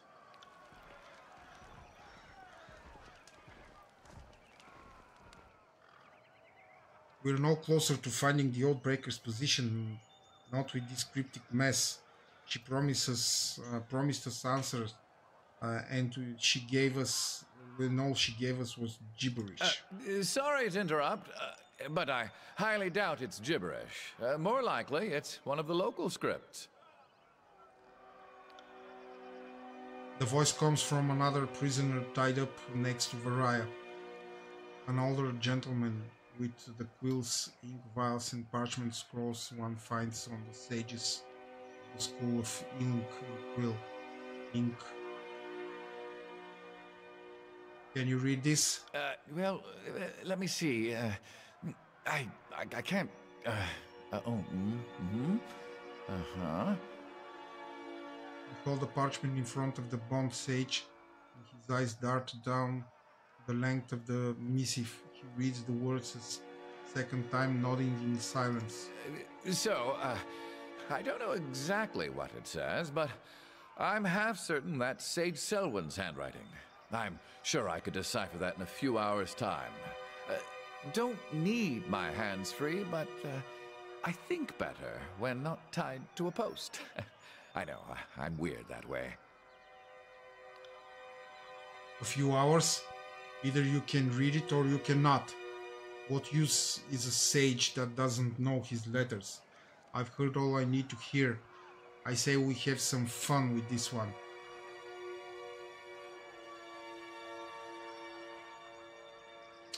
Your life depends on you translating this scroll now. I would love to help.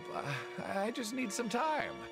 That's written in another sage's shorthand. I'd have to sit down with it, or better yet, compare it to a piece of his writing I have stashed on me somewhere. If I sat down with it while sufficiently sober, it's highly probable I'd figure it out. Sober? Since when do we share the good stuff with the prisoners? Oh, nobody shared. Right before I was taken prisoner, I imbibed several vials of reagents. I wanted to be numb and disconnected when my captors used me for carnal catharsis. It's made these last few days tied to a post almost enjoyable. I guess it can't hurt to give him a few hours. I think I'm gonna regret this, but let's see. Read the edict. I don't need to tell you the Sundial is working against us. This adult old bag is just trying to stall us. Untie him, give him a chance to translate. Are you giving me orders, Binder? Does this look like a two-nose court? Last I checked, only the Archon of Secrets can tell me what to do with the prisoner. The Crimson Spear pounds his staff on the ground. If this old man wants freedom, we shall give him his fair shot at a trial. Fatebinder, I beseech you, be my advocate for this trial. I'm no fool. I know the chorus uses blood, not words, to settle these matters. But you are a servant of the Archon of Justice, are you not? Fine, this one needs to leave. But I'll be his champion. Good. I like it when Tunon's puppies get their paws dirty. I wouldn't mind taking a swing at some loudmouth chorus braggarts myself.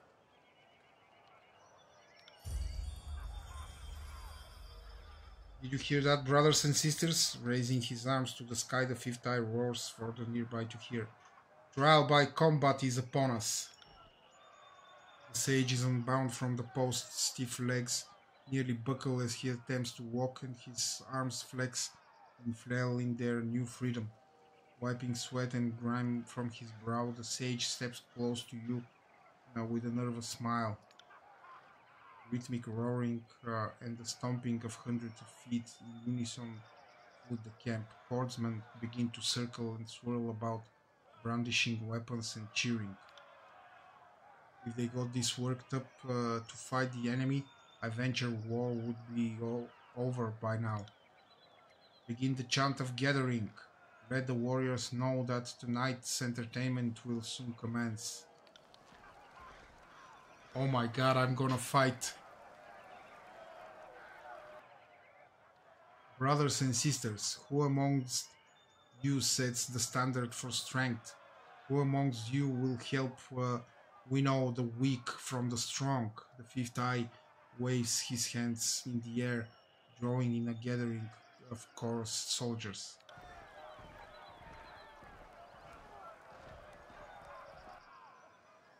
Our claimants have been assembled. Now let the trial of Oathbreaker begin. Send them at me in flames!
Away my signal.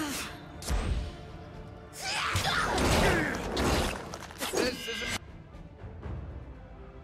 embarrassing.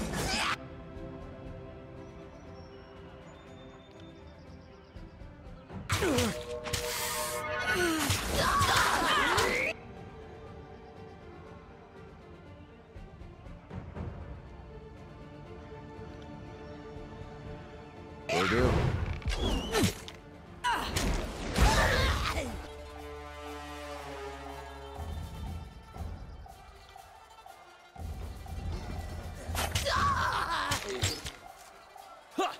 Unstoppable! I got it.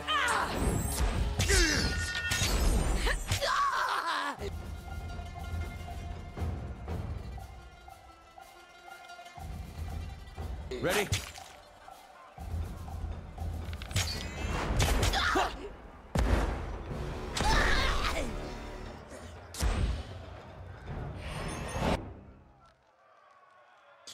By the righteous shedding of blood, we have found our answer. Regrettably, it appears the sage is worthy of leaving our camp alive. The fifth eye offers a short mocking bow to Blindthrough. By the custom set forth by the voices of Nerat, you are free to go, old man. Brag to your grandkids that you fell a foal of the chorus, yet to live to tell the story. The chorus has a rather bloody definition of the word trial. That was fun. Your warriors almost put up a good fight. Really is bloodletting weather. Is it not? My conscripts need to see more warriors of your skill in action. I thank you for the lesson you have given the camp. I thought I'd die to that post. The sage looks down at his rope-worn wrists in disbelief. Now, hand me that parchment. I'm certain I can decipher it.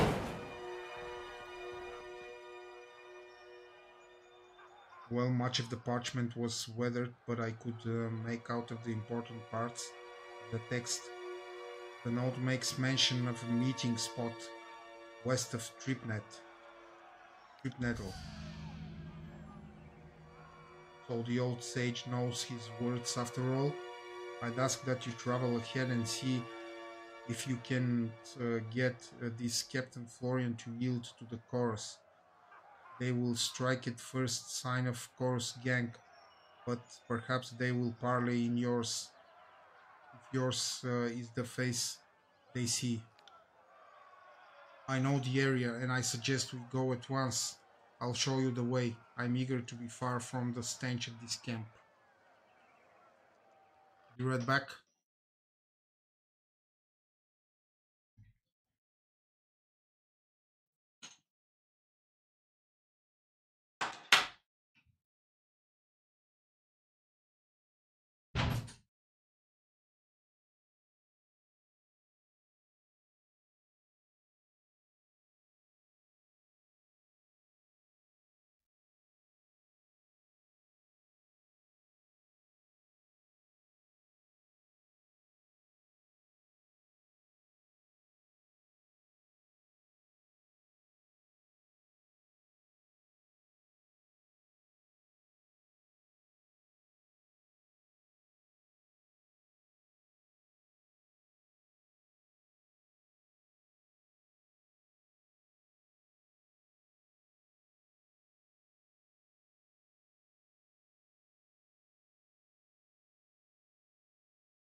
Slow down, introduction might be in order.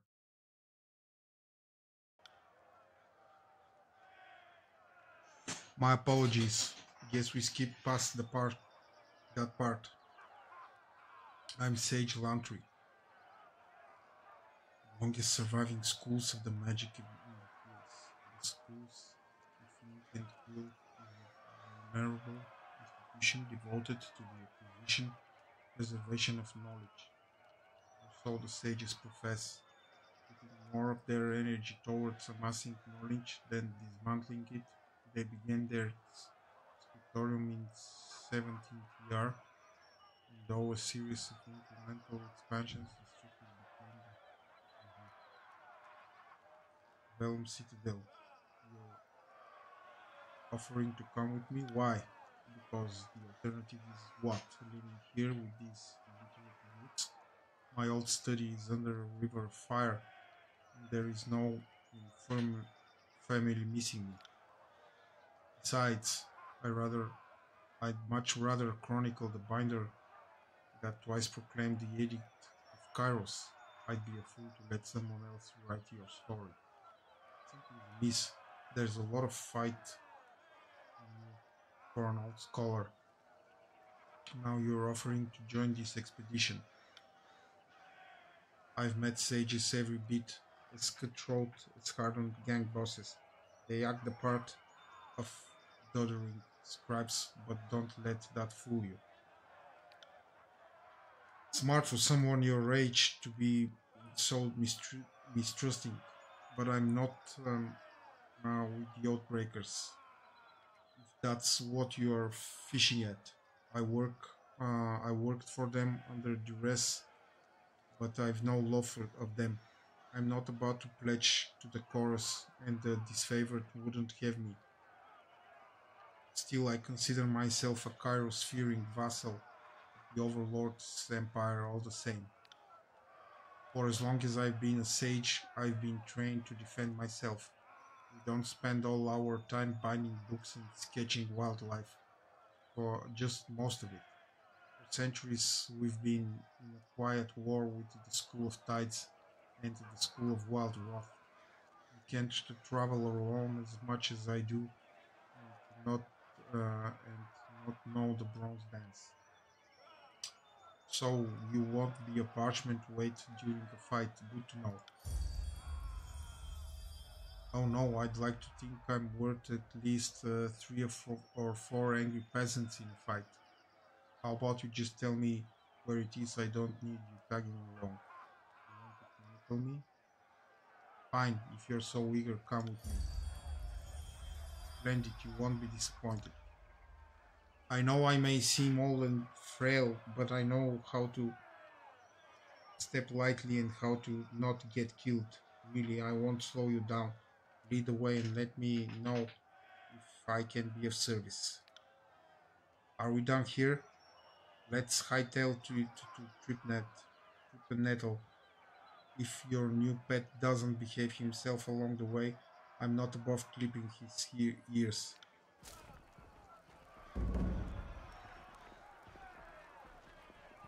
Oh my god, I have to talk to him again as well. Yes, he's spell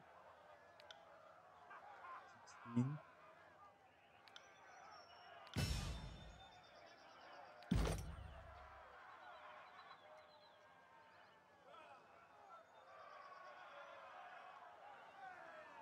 Healer.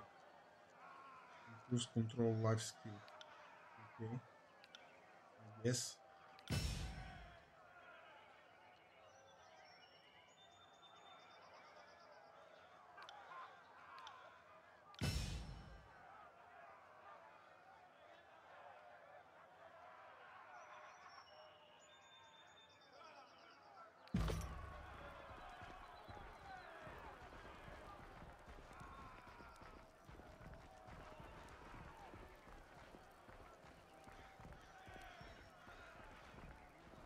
I guess I'll speak to him later. On it. Let's go and do a quest.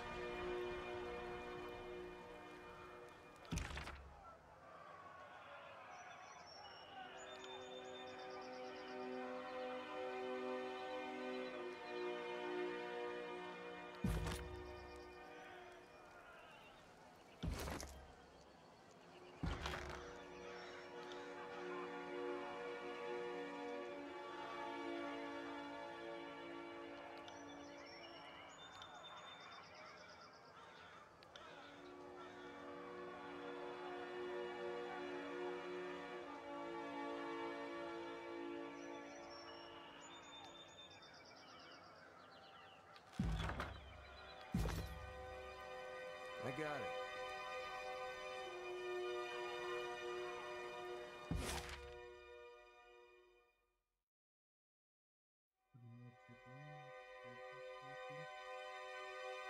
Okay, let's go to remote settlements. 2 hours.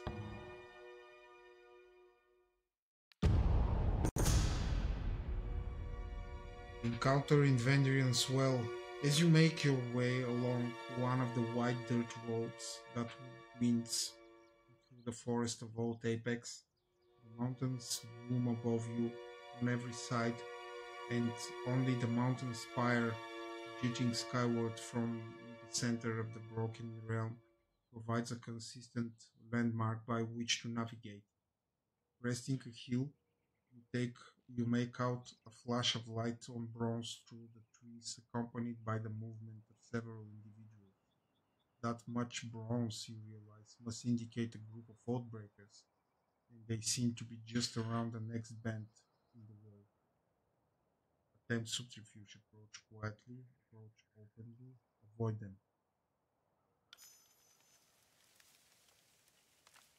Keeping low and using the thick foliage as cover, you move carefully through the underbrush, making the concave bend in the road. The far side of the bend slowly resolves in your view, revealing not one patrol warriors, but two.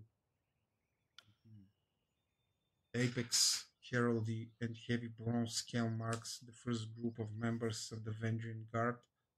The other warriors, however, wear a ring of bronze set in heavy curved leather, a sigil on their tabard styled in the likeness of the Bane. You recognize them from your time as governor of the Lithan's Crossing. These are members of the Bronze Brotherhood, brutal mercenaries out of heaven. Attack! Taking the initiative, you lead towards the soldiers as they bring up blades and shields to meet your charge.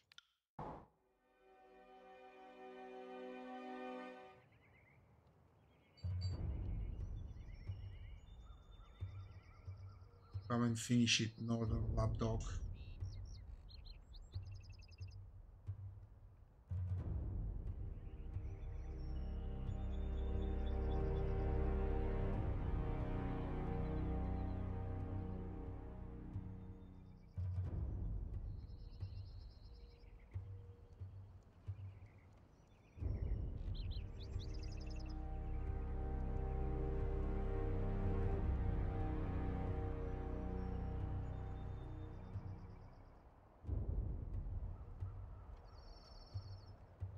On it.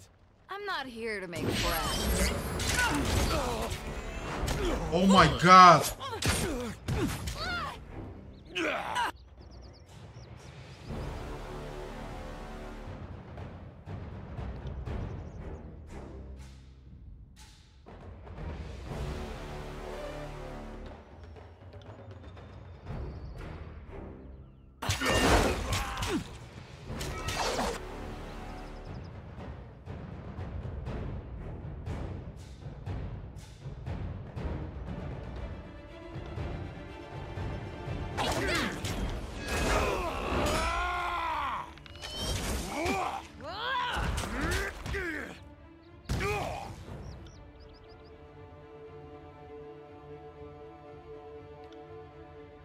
On my command. You can rest when you're dead! Oh my god! Archon, lend me your strength. Load.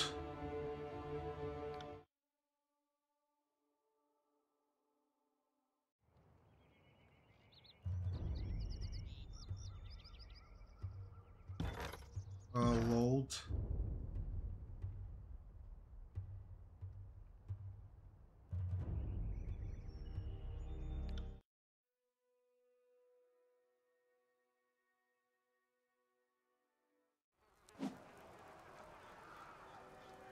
Oh no.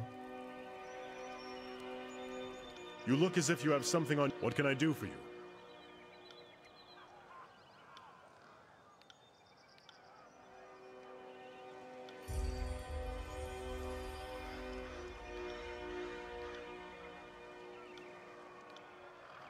It is a symbol of Kairos.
Oh my god.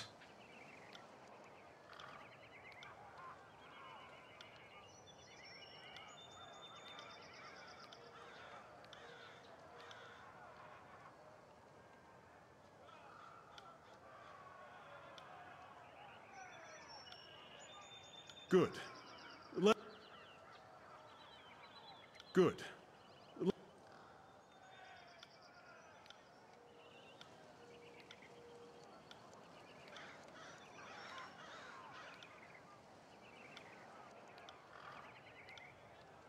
Go on, Fatebinder.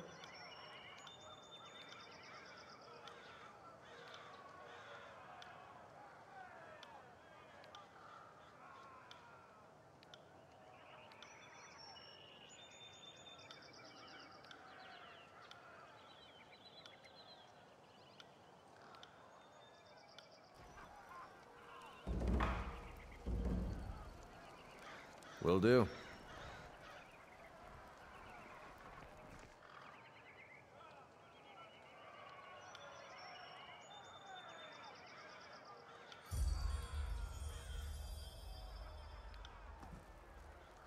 On it.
Huh.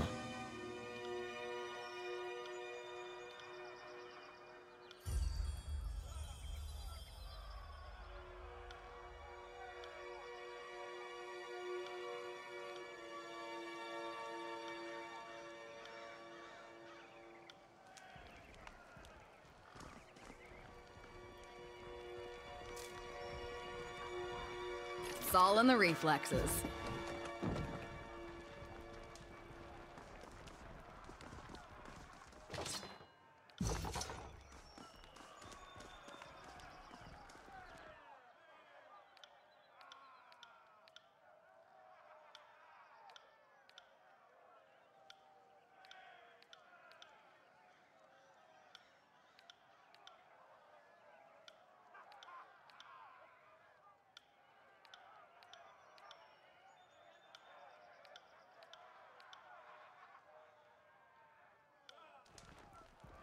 Yes.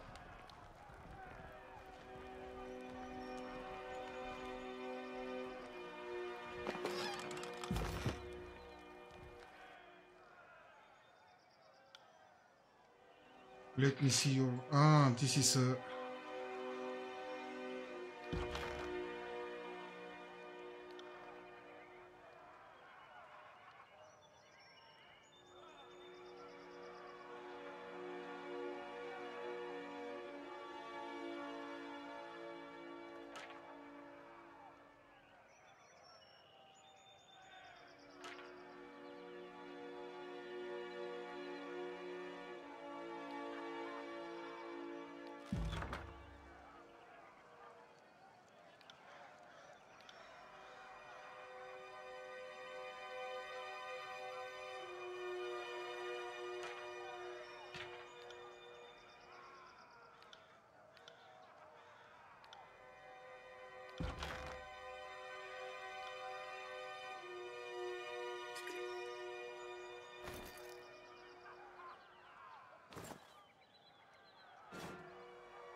Right.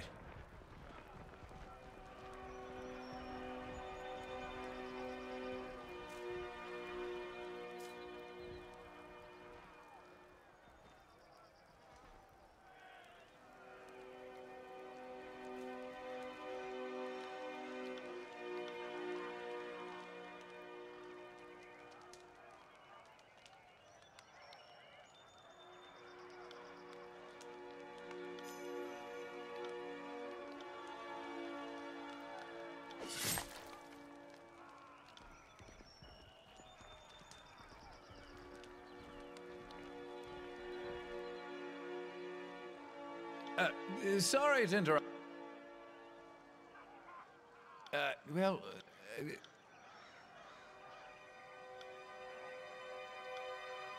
Fatebinder, Good.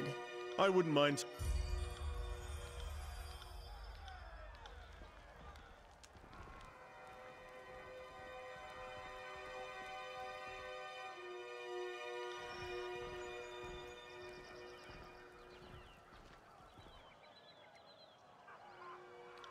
I'm not here to make friends.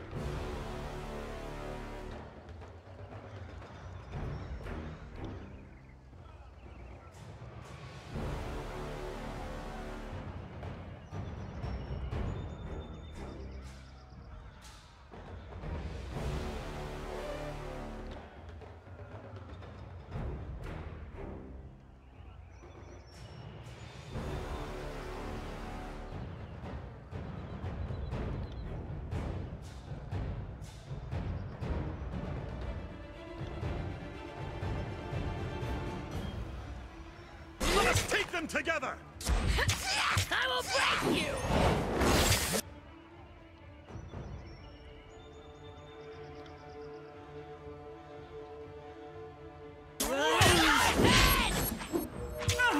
Better not wake up dead.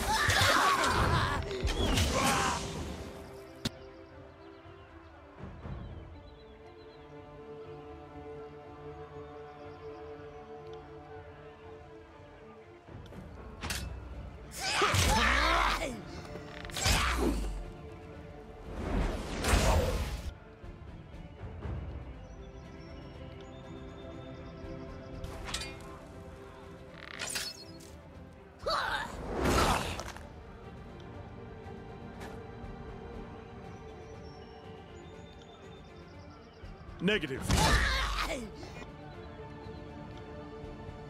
On it.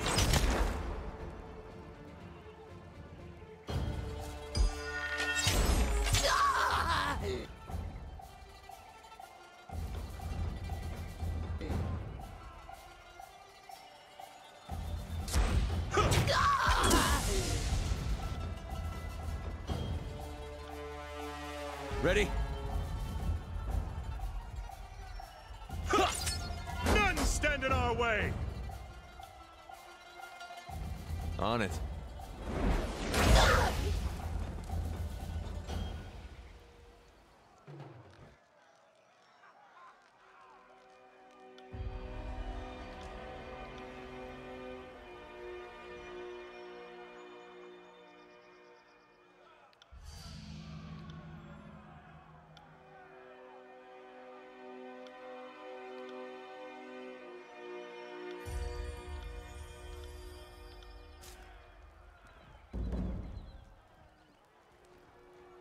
Okay, now I will save here.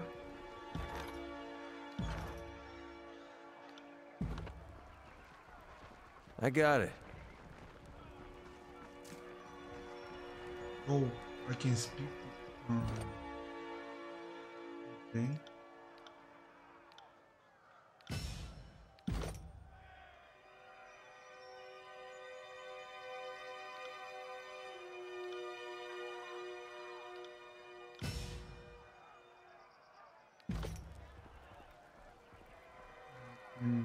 Talk to... At your service, Fatebinder. What do you need? I want to ask about our travels. What did you have in mind? What do you think of our present circumstances? Well, there is an edict hanging over our heads. As far as I'm concerned, the incompetence of the disfavored got us into this mess, and it will take the fury of the Scarlet Chorus to get us out of it. In other words, nothing ever changes. What do you think of our travel companions? What do you think of Lantry? I've been meaning to ask you about him. Lantry is talkative, reads when he wasn't writing, and brings us as much to the battlefield as a sick bird. The warriors at your side shouldn't suffer from elders' ache in their sword arm. You would be better served by putting him out of his misery. I like Lantry, I consider him a friend. We need him. That's all you need to know. Understood. You got something in mind you're using him to accomplish? Then by all means let him tag along. But don't expect me to keep him alive. If he's pulling his weight somehow, feel free to clue me in, because I'm not seeing it. What do you think of Barak? He's, well, I'll give him some due credit. He's more complicated than he looks. He's still an intolerant and unapologetic bastard, but that's more his business than mine. Go ahead, Fatebinder. Talk again later.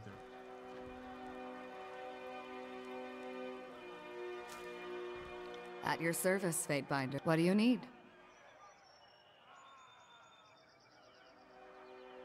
If you insist. Until then, I plan to take whatever... My Lord Binder, you have something which requires... What can I do for you?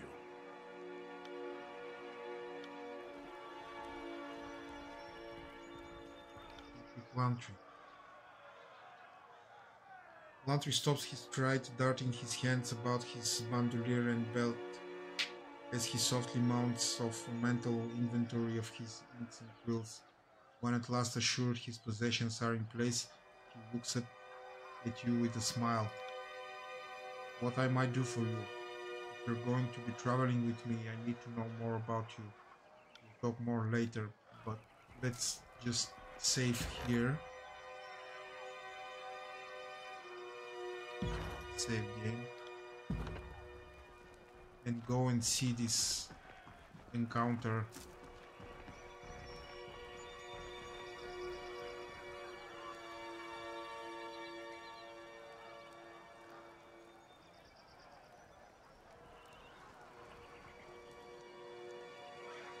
Ah, yes.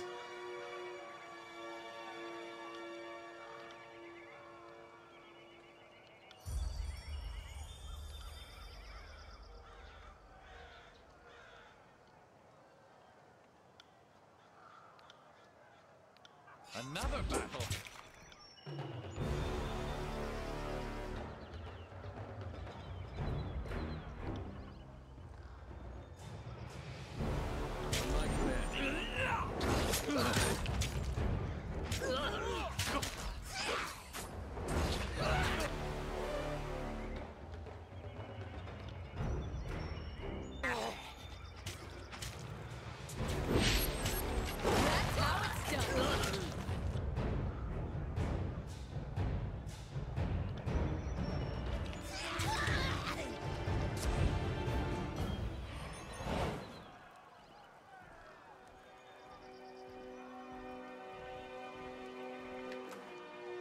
We should try that again.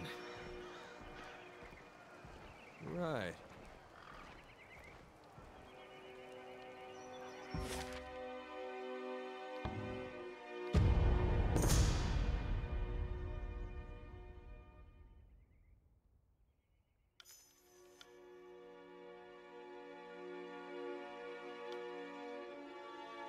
Clear our throat and step forward to address the motley soldiers. The Oathbreakers and mercenaries turn, one muscles tensing all about, hands inching towards weapons. The lead Oathbreaker mouths falls agape as she recognizes you. The Fatebinder, she slides her weapon from his sheath and holds it aloft. Tearsman, this is the tyrant who would take our lands from us, who would claim the citadel, who would damn us all to death. She lowers the blade point towards you. I know none more deserving of death than this one.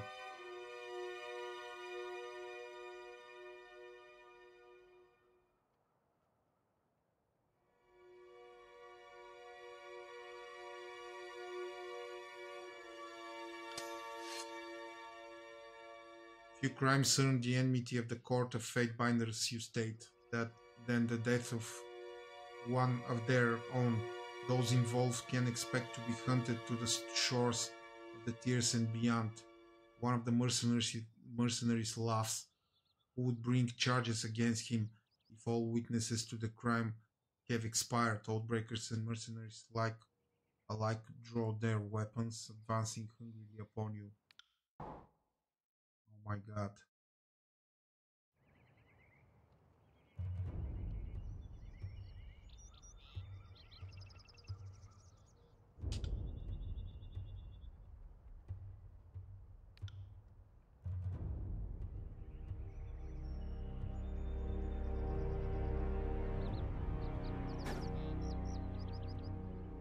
Sorry.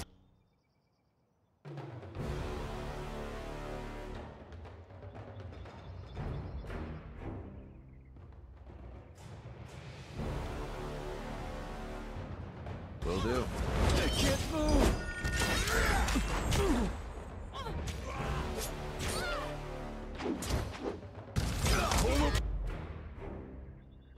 Oh god.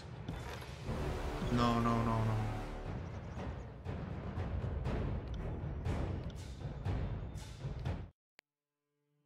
This is...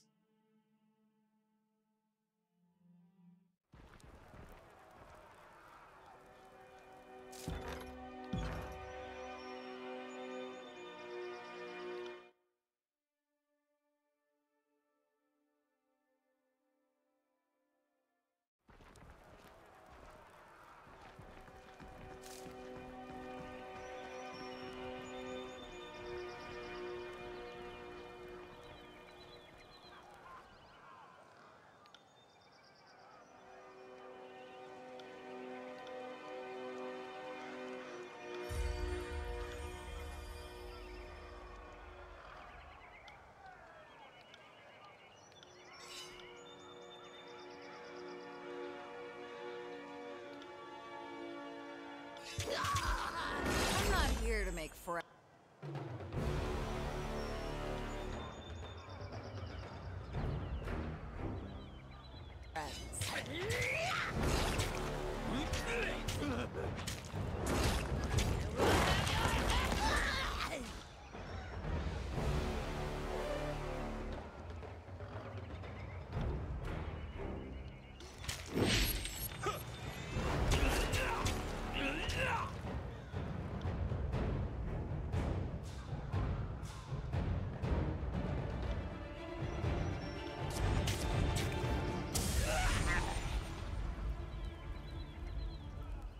Sorry about that.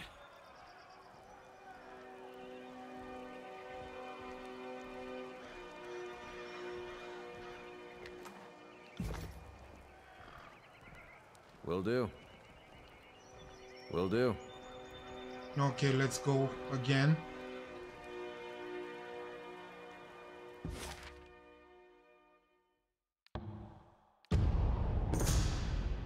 Avoid them.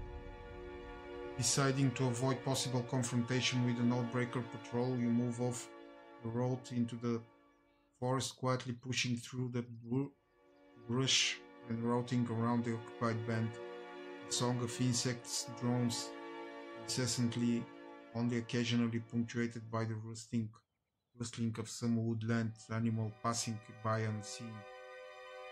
After about an hour of woodland travel, you break free again onto the dusty road and continue towards your destination.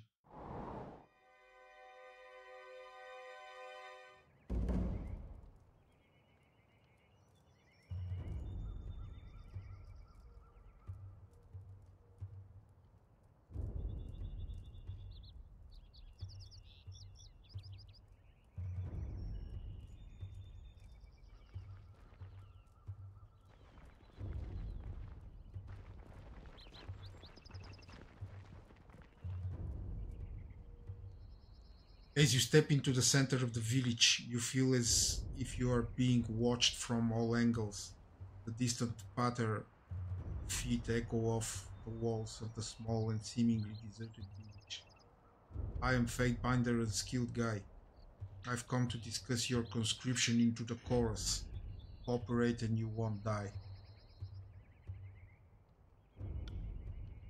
The wooden beams on the rooftop of the north creaks under someone's weight. A tree rustles behind you. If you wish to hide in your homes, I'm happy to burn this place to the ground. I've come to offer you redemption with the Scarlet Chorus. I'm doing my best to try and save you all. Feel free to help me with that endeavor. A voice bellows from the rooftop with a crackle. Go home to your overlord.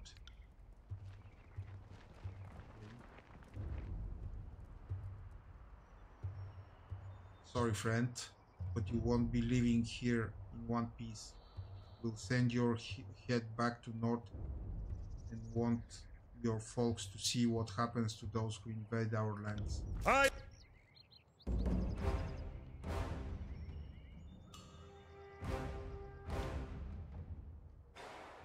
All right, let's do this. Yeah.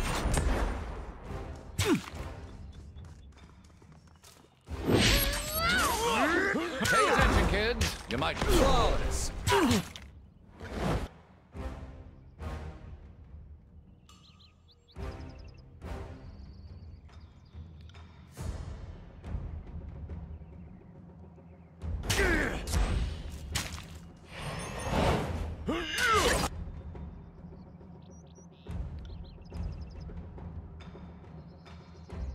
I think my wisdom is finally catching up to my... Get back here!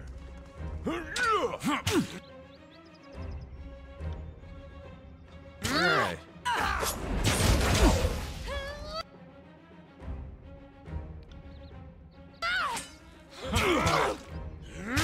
I'll be feeling that one for a bit.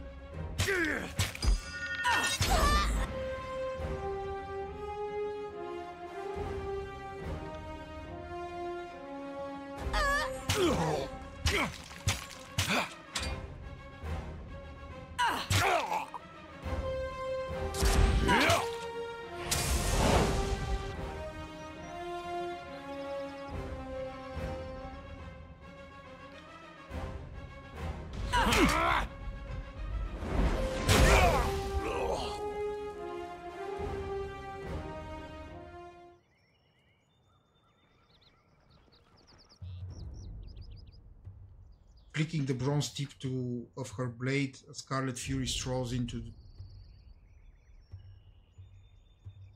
Barbara Smith. Hi, Barbara. Scarlet Fury strolls into the view and with a smug smile, flanked by an entourage of soldiers. Not bad. I'd have piled up the same number of corpses in half the sword strokes, but, well, where are my manners? One ought not to criticize help so generously given.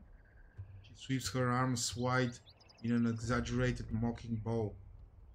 You've my deepest and sincerest gratitude for putting those Vendrian peasants in my place. How can you be so damn pleased? These people are dead. That's several conscripts that won't be joining the chorus. Now you step forward to reveal yourself. You're not a fury, you're a coward. You're welcome, though I came here to recruit the chorus. Slaughter wasn't my intention. We already got what we needed, the willing ones. She points. I'm fine, thank you. She points to several of the armed fighters at her side. We were hoping a different face might convince the remainder to join us, but alas, well, can't win them all, can you? So you put me in harm's way under a false pretense? I could have your head for this. The Oathbreakers were but a warm-up. Step closer so I can note that grin off your face. What now? The Fury holds up a scarred hand in protest. No need to break any bones over it. If you're freaking pissed, take it up with the death knell. It was her plan, not mine.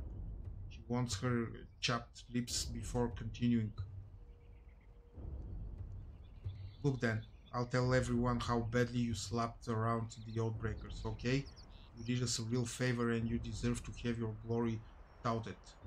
And with that, she nods curtly and sheathes her blade, biting an end to the exchange.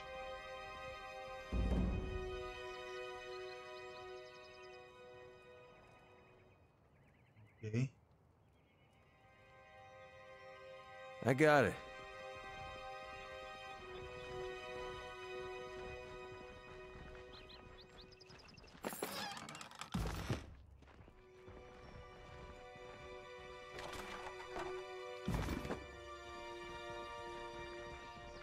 Sorry, I can't.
Faint Bider. That nail nods in your direction. Now what do you need? Punch her. In one swift strike, you close the distance between the two of you, and you land a punch squarely in her stomach. The force of it knocks her back at a pace, causing her to take a knee. She lets out a few coughs before regaining her composure and standing back up. You or any chorus member try anything like that again and I'll put you on a spike myself. You've got some explaining to do, Fury. I don't appreciate being used.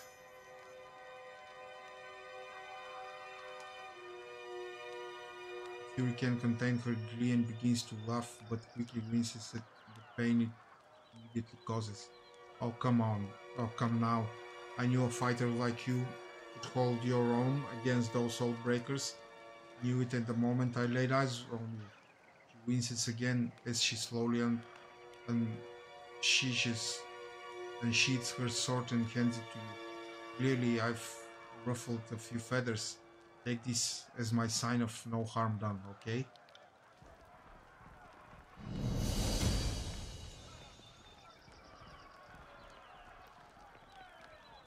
Okay.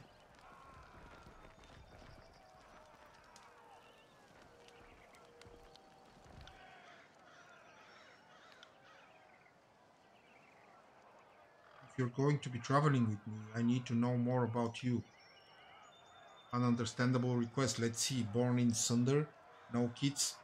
What few longings of fatherly love I've got in my heart are satisfied uh, by taking care of carrier birds. Learned my sigils and spells about 30 years back, and being able to defend myself has opened the life of a field study, and haven't grown tired of the wandering just yet. I've written on all manner of subjects: magic, birds, language, geometry, but my main focus has been chronicling. I find there's no finer pursuit than recording the events of our times. There will always be legends of what happened. Someone ought to be making note of the real thing. Aside from that, I don't know. I practice centering stance, draw portraits, make my own inks, and have a sharp aversion of autobiography. I'm about as boring as watching coral grow. How do you end up in the Vendriel's well? When the Velum Citadel was set aflame by Kairos' edict, I fled as fast as my knees would carry me. Every direction seemed a bad idea, but heading to Vendriel's well seemed the least suicidal option. Mind you, I was laboring under the misconception that the Vendrian guard had surrendered and the fighting in the valley had stopped. Looking first at his left arm, then his right, he reached through the assorted notes pinned across his skin. Ah, yes, 7th of sparring. That's when I crossed the mountains. That would be 2 days, 3 days after the Vendrian Guard jettisons their, jettisoned their surrender and claimed the citadel in the valley. The Vendrian Guard nabbed me and several other sages moving through the valley. The other sages were sympathetic to the Vendrian Guard. As for me, I just agreed so as not to get everyone killed. I think defying the Overlord is a really slow and stupid form of suicide. Tell me about your work with the Oathbreakers. The Vendrian Guard has several noble born in their ranks, and they know their letters. Problem is, they've come from noble houses scattered across the realms, each with their own private script. That's where the sages and I come in. Between us, we're familiar enough with all the regional scripts to translate and coordinate. But translating is child's play, so I might have helped out a bit more. The old citadel, at the center of the valley, is a crumbling affair, and there's no time for proper reconstruction. It seemed a crime not to put my magic to work. What did you learn of their plans in your time there?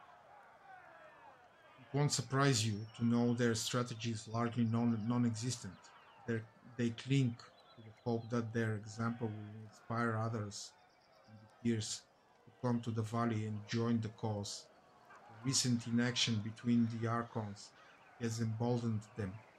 Some even think the Archons fear the Avenging Guard.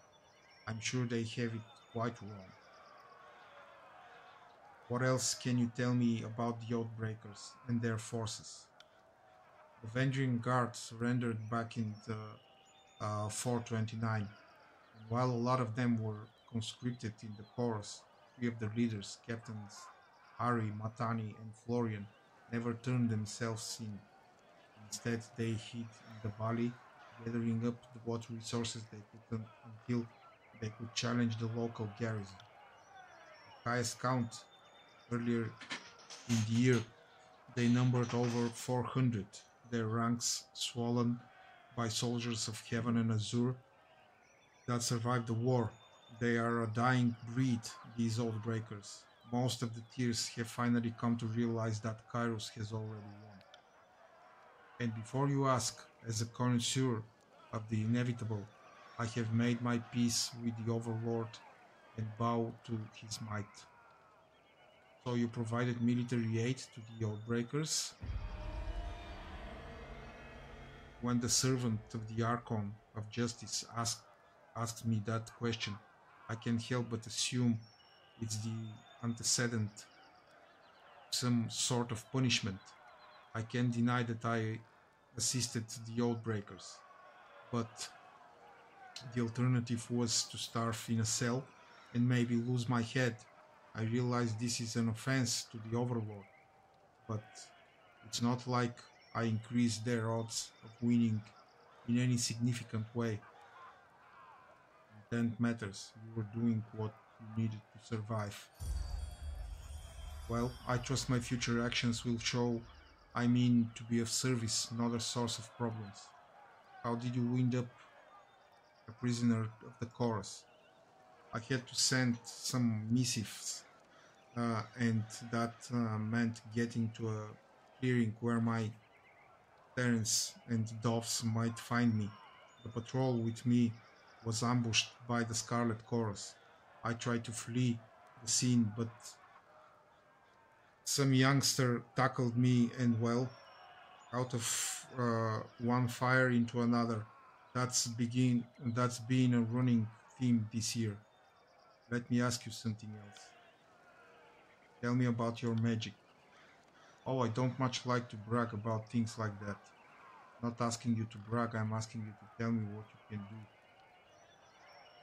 Can you teach me anything? Sure, I can show you how to blend your own inks, train birds to think you're their mom, how to turn a goat into parchment, but I'm sure you'd prefer to learn some magic. If the school of ink and quill still mattered, I'd maybe be more tight-lipped, but if we are going to travel together, you should know how to mend wounds, especially if I'm killed. I know the edict still looms, but if you have few hours, I could show you the basics of healing magic, or at least how I learned it. No time like the present. Roaming through his search produces. Okay. We'll start with first principles. When mending wounds and easing pain, we invoke the magic of the orphan midwife, Archon of Rebirth. By invoking her sigil, we channel her mastery, however briefly, through our hands. Now trace the sigil following the lines of the order I sketched them. Follow his instructions. Since this isn't your first cantrip, I'll move a little quickly, but I think you can keep up. Blindthrough talks you through countless repetitions of the signing the mystic sigil. For hours, you have to wave your hand in the air to no effect until at last you sign the pattern in the air and feel a rush of power through your veins. And so you heal pain as opposed to purge an infection. You'd move your hand like so. But you know, that's enough for now, and I think the best you can figure out on your own. For hundreds of years, the sages have been devoted to the collection and preservation of knowledge. We are scholars, bookmakers, archivists, and students of the mystic and the mundane alike. The wisest of our guild, not that I truly belong in that category, are versed in sigils and spellcraft. Or that's at least how it used to be. With the destruction of the Velum Citadel, the sages have been scattered to the winds. There were once more sages than I could name. Many have died or been taken prisoner by Kyros's forces. What do you know about? What do you know of the Vellum Citadel? Blindthrough skulls, his writing hand becomes unusually still. I once felt a rush of pride at that name. Now it's a blight on our reputation. Blindthrough clears his throat, reasserting his smile. The Vellum Citadel was a beautiful sanctuary of parchment and ink. We had amassed knowledge from the Northern Empire to the coast of the Tears. It would take a score of lifetimes to learn all the Citadel could teach you. But the sages in charge of the Vellum Citadel thought themselves above Kyros's rules. The Overlord learned the sages were copying and spreading lies and forbidden knowledge. Kairos put an end to life at the Citadel with his edict of fire. Blindthrough stops, putting a hand to his face. All that knowledge set aflame. When we bind books, we bind them to last. Our most important tomes were awarded against fire and other maladies. Blindthrough scowls. So many of the books remain intact as the shelf and floor melt away. I suppose it's still there if you want to brave danger and certain death for it. There is a good reason they call the burning library now. He shrugs. Who leads the school? I keep learning more names of those who died during the Edict of Fire, so my information could be obsolete. But with Sage Krevnik incinerated, Sage Renata would be the current provost. And if she dies, well, fuck. Thanks to all the recent deaths, maybe I'll be next in line. Let's archive that away under things to worry about later. In truth, there isn't much guild left to lead. Our library fortress is in ashes. Our membership is in disarray, and it doesn't help that we have something of a spotty reputation here in the Tears. Fear of magic being something of a local's specialty. What's your role in the guild? I'm one of the chief writers of the Chronicle. It's our attempt to record the truth of all things in their proper sequence. It's the ongoing life work of generations of sages, and I have the honor of witnessing history and having my vantage point be a matter of record. Let me ask you something else.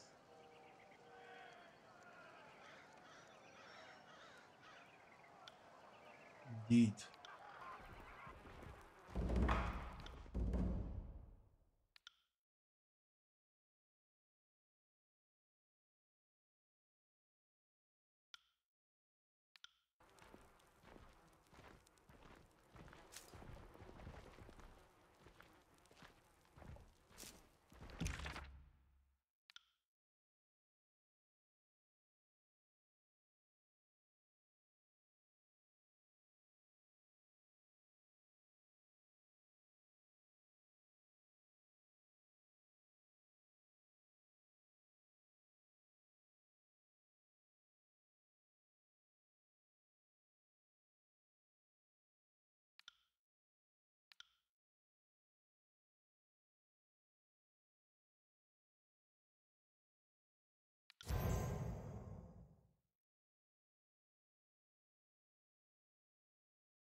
Okay.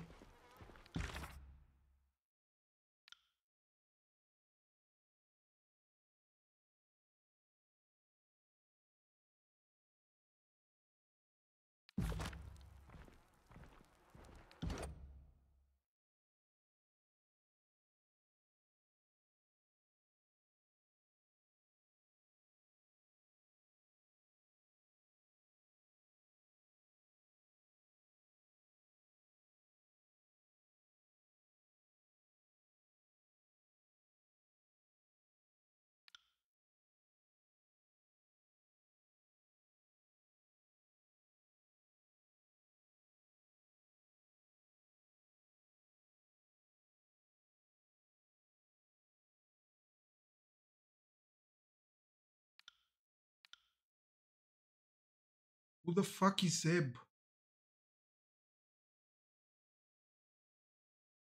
Ah, yes. The one I met.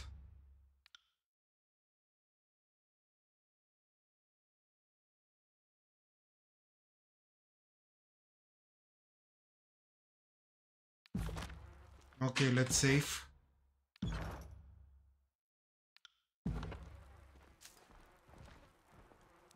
Right. And let's go.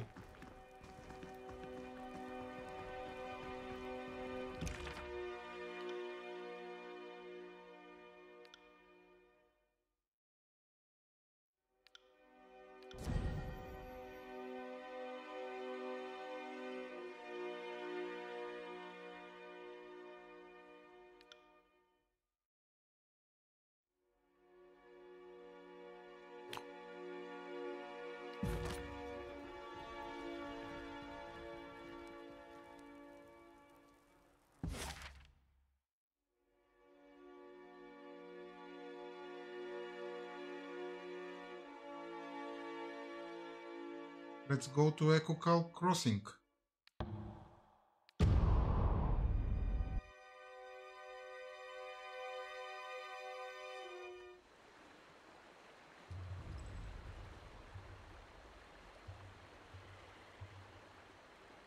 Yes.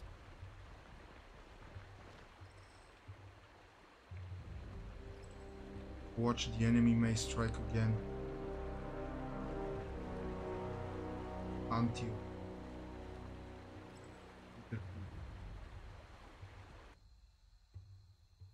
Back over here, maintain defensive posture. Wounded, the disfavored commander clutches his blood-stained chest piece as he takes a deep breath. Gathering his thoughts, his focus is on the scattered wounded men around him. He has yet to notice you. Your plan has been arousing success. Most of our troops dead, a breach destroyed, and the Vendrian Guard pushes back to where we started. Ladies and gentlemen, the finest the North has to offer. And for your next act, I needed those furies on point. Don't mock my strategy after working against it. We could have taken them. What is happening? Shouldn't you be on the other side of the breach? We tried to rush the western breach, blow for blow. We had them running, but his gaze drops. A long sigh escapes. But halfway across, the whole damn river, just the blood chanter gesticulates, flaring for words. Lurched up, the cursed Matani swallowed the breach, and most everyone on it. Only real soldiers we have left are the Scarlet Furies, and I, quite wisely directed into flanking position. A few of us kept our footing, but the advantage was lost. We had to fall back. As we did, the Outbreakers surged down the east breach. We held ground until they fled back across the river, but now we're back where we started, with only a fraction of the strength. Antio is in command. We should have concentrated forces as he directed. A member of the School of Tides is alive and working with the Vendrian Guard. I assure you, she's the culprit. The direct attack was a dumb idea. Bitter Quip was wise to hold.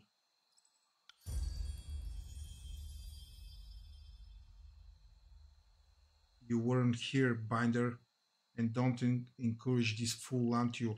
He's rapidly becoming an Archon of hindsight. Had we focused our strength into one perfect lunge, we could have crossed the bridge before the enemy knew what was killing them. But it's not too late. We can use the Scarlet Furies to... No, fool! Stop suggesting ways to get my gang killed. Are you working for the Outbreakers? We should wait until the enemy is no longer on high alert. Antio is still in command. Follow his orders, or I'll find the next person in your gang willing to do so. No, the chanter rears back face again, aghast. His first plan was a failure. I won't order my men to commit suicide so that these pawns can satisfy his honor and fail once more. I could reveal their location to the enemy. Then your furies would have no choice but to join the fight. The commander claps his gauntlet to his face. Are we really coming to this? For the love of Kairos already. Signal your warriors. I suppose I'll have to tell the voices of Nera that his agents were soft and cowardly in the face of opposition. Huh? Do you think your words would change? The Chen smiles wide. I mean, I meant to say perhaps the Fate Binder is right. Antio is in charge. When you meet next with the Archons, you will tell the voices I was instrumental in the success of the crossing. Just like that, the disfavored warrior crumbles his face in his palm. No, wait, I won't question it. Yes, thank you, thank you.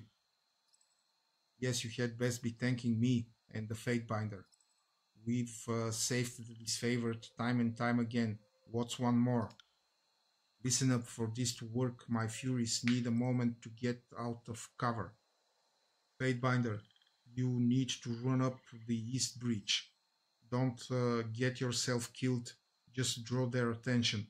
I'll signal my furies to send a rope across while you have them occupied. There's no time to waste, let's hope your gang delivers. Antio turns to you, nodding with a heavy frown. Thank you, Fatebinder, and good hunting.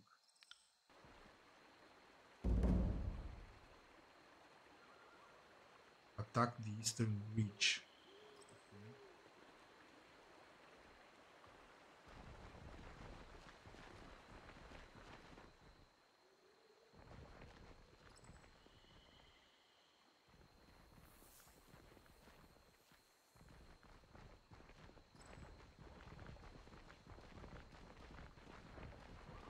See that? Huh. Have a look here.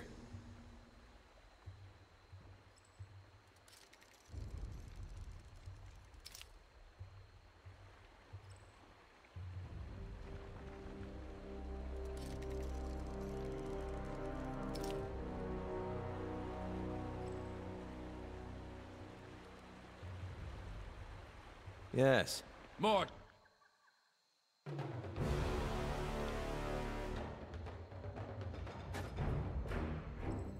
Can't do that. To the fighting power.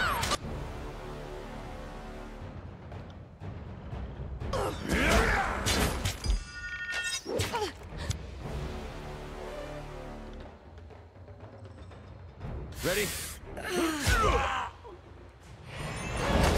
Better, faster, stronger.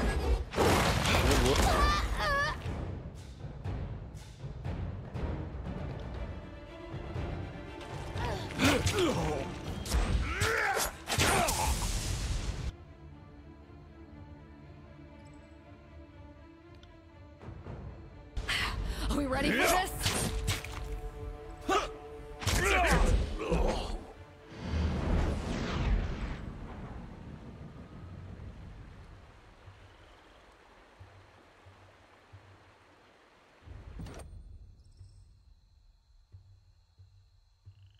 Okay, Verse has leveled up. Weakness. Frequency. Armor deflection.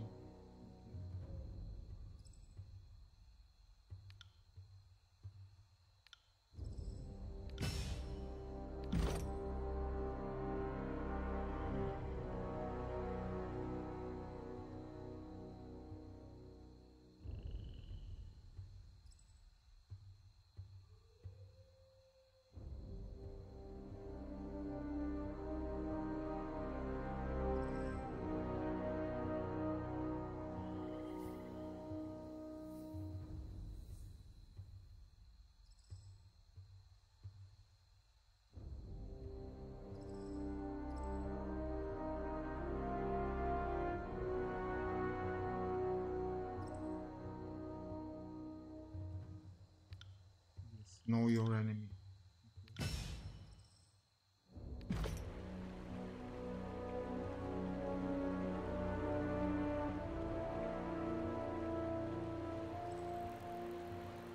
Will do.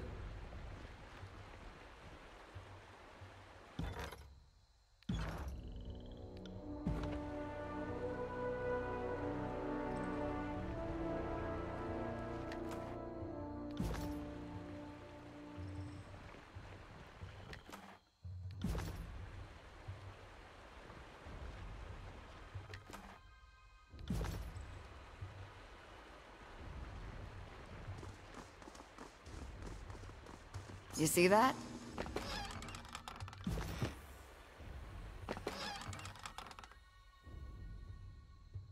Deersman's hunting.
This is two-handed.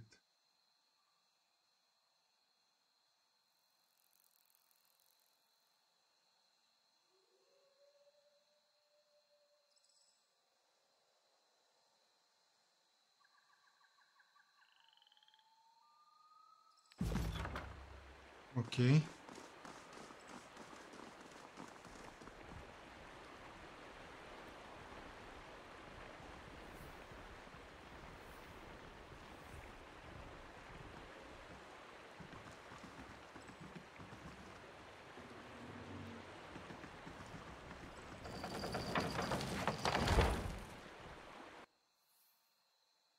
You there and you, signaling her warriors to the bridge. A woman in the regalia of the Vendrian Guard. Captain pierces the commotion with her shrill soprano.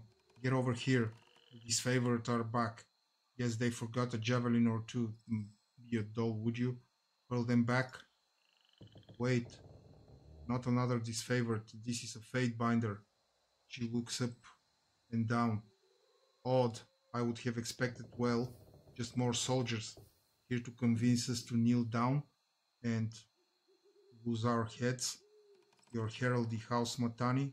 Apologies that your river must be dirtied with this conflict.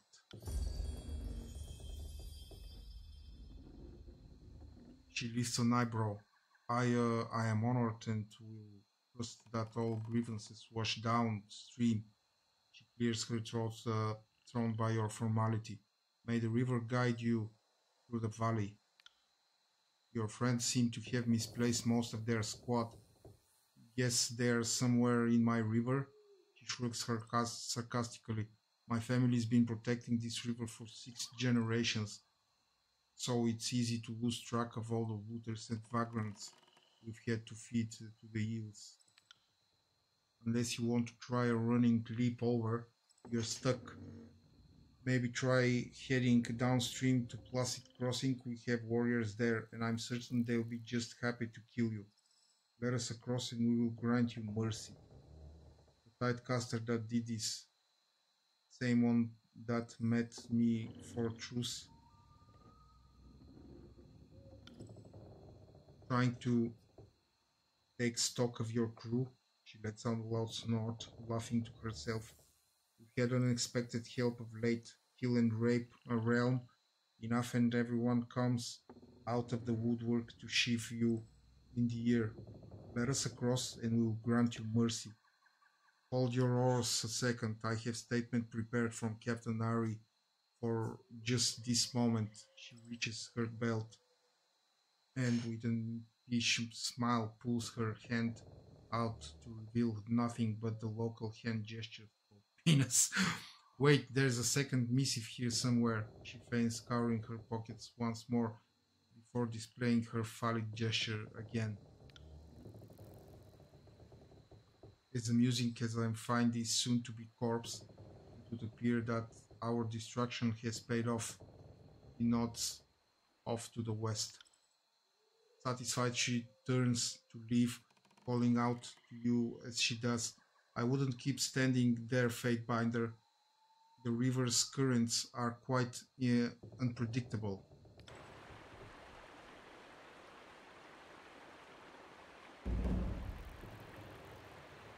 On it.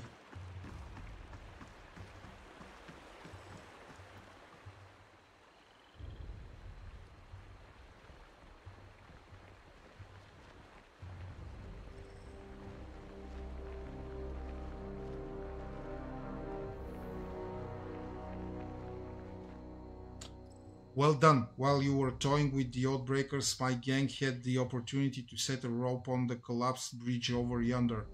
The Furies wait to join you in battle. Good work. Your gang has salvaged this mess. We require no thanks for carrying the burden of the disfavored is too weak to lift. We are used to such things. Plan now is to lower that bridge. My warriors can't swim in their armor. The lighter troops, he points squarely at you, can move across the rope, then lower the bridge. We'll meet you on the other side. Crossing by rope, are we? Barry clears his throat and shifts his weight awkwardly. In that case, I might recommend that I go last. For once I agree with Antio. Bitter Quip points across the water in animated alarm. My gang's been spotted. Go now, before they are overwhelmed.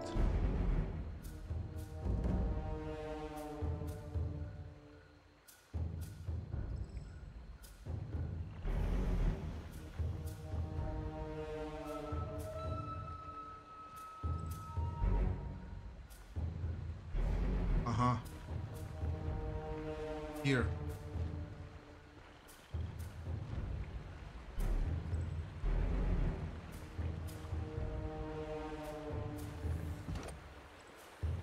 Kairos' soldiers have a tight rope to bridge the two halves of the river. It would sturdy enough to cross by hand. Take hold of the rope and slowly cross the river.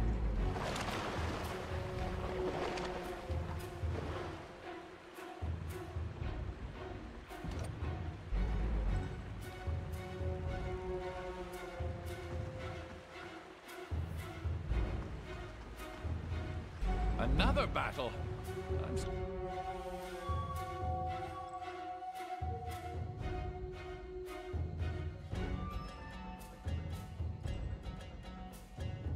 to think we're...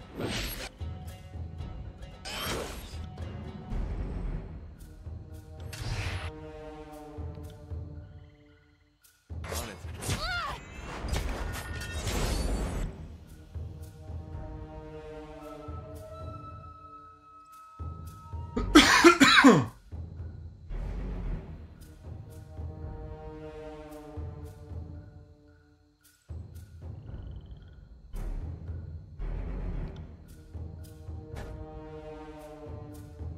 Sorry about that.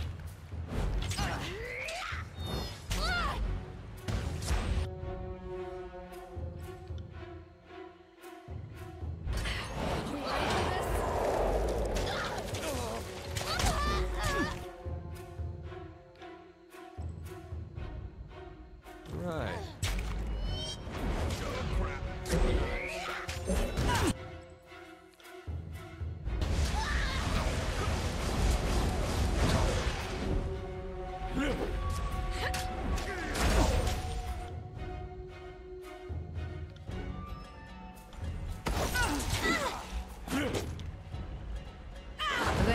even get close.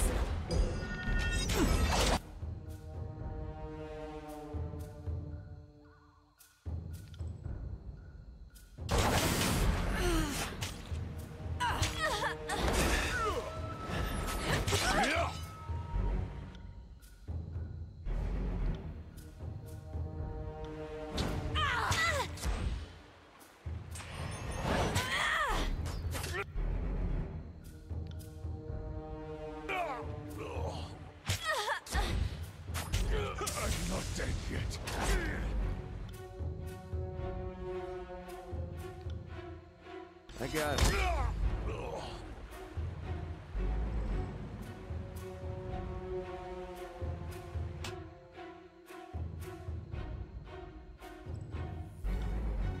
Will do.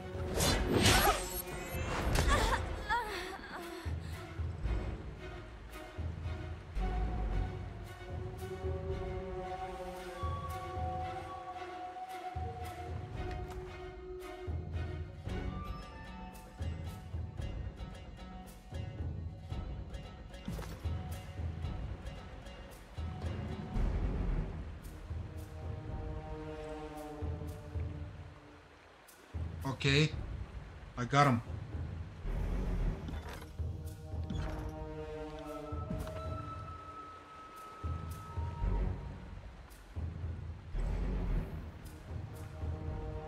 Kairos' butchers have come! Flee!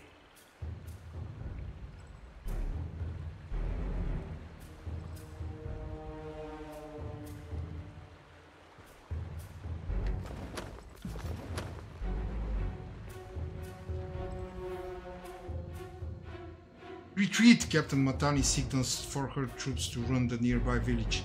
There's too many. They've crossed the river. Pull back. Brandish your weapon menacingly. Raise your hand if you leave behind orphans.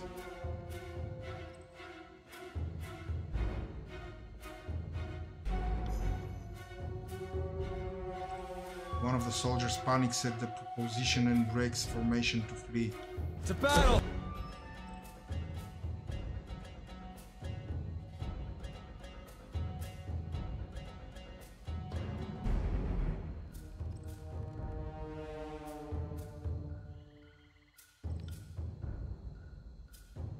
Let's do it, you and me!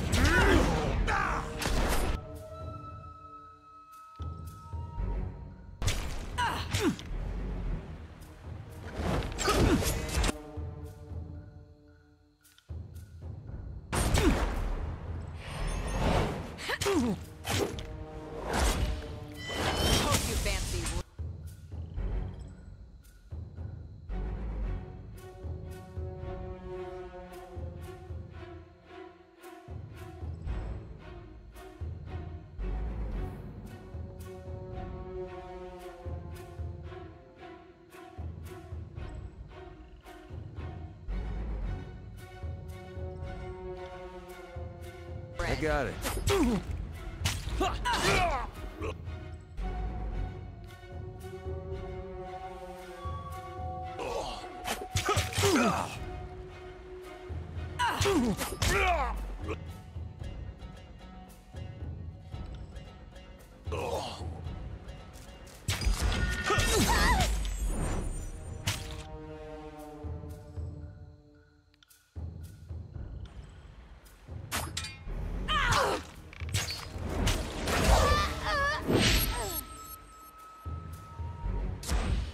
I can't take much more of this.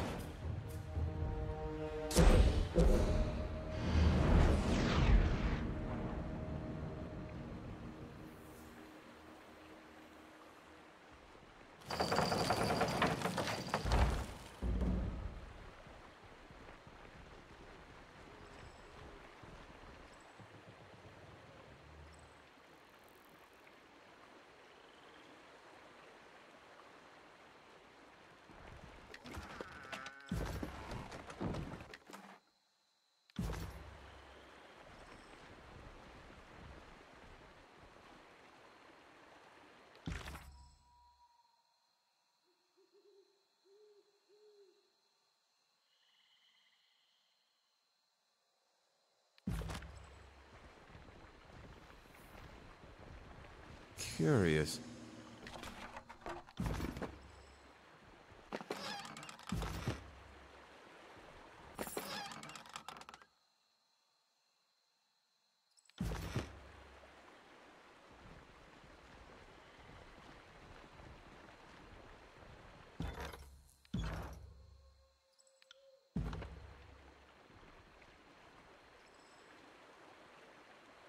Okay, we will continue to the next village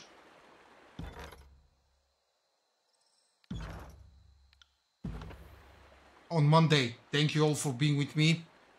I'll see you all on Monday with the part 3 of the Blindthrough of Tyranny. So far, very nice game. Be good, everyone. Good night and have a great weekend.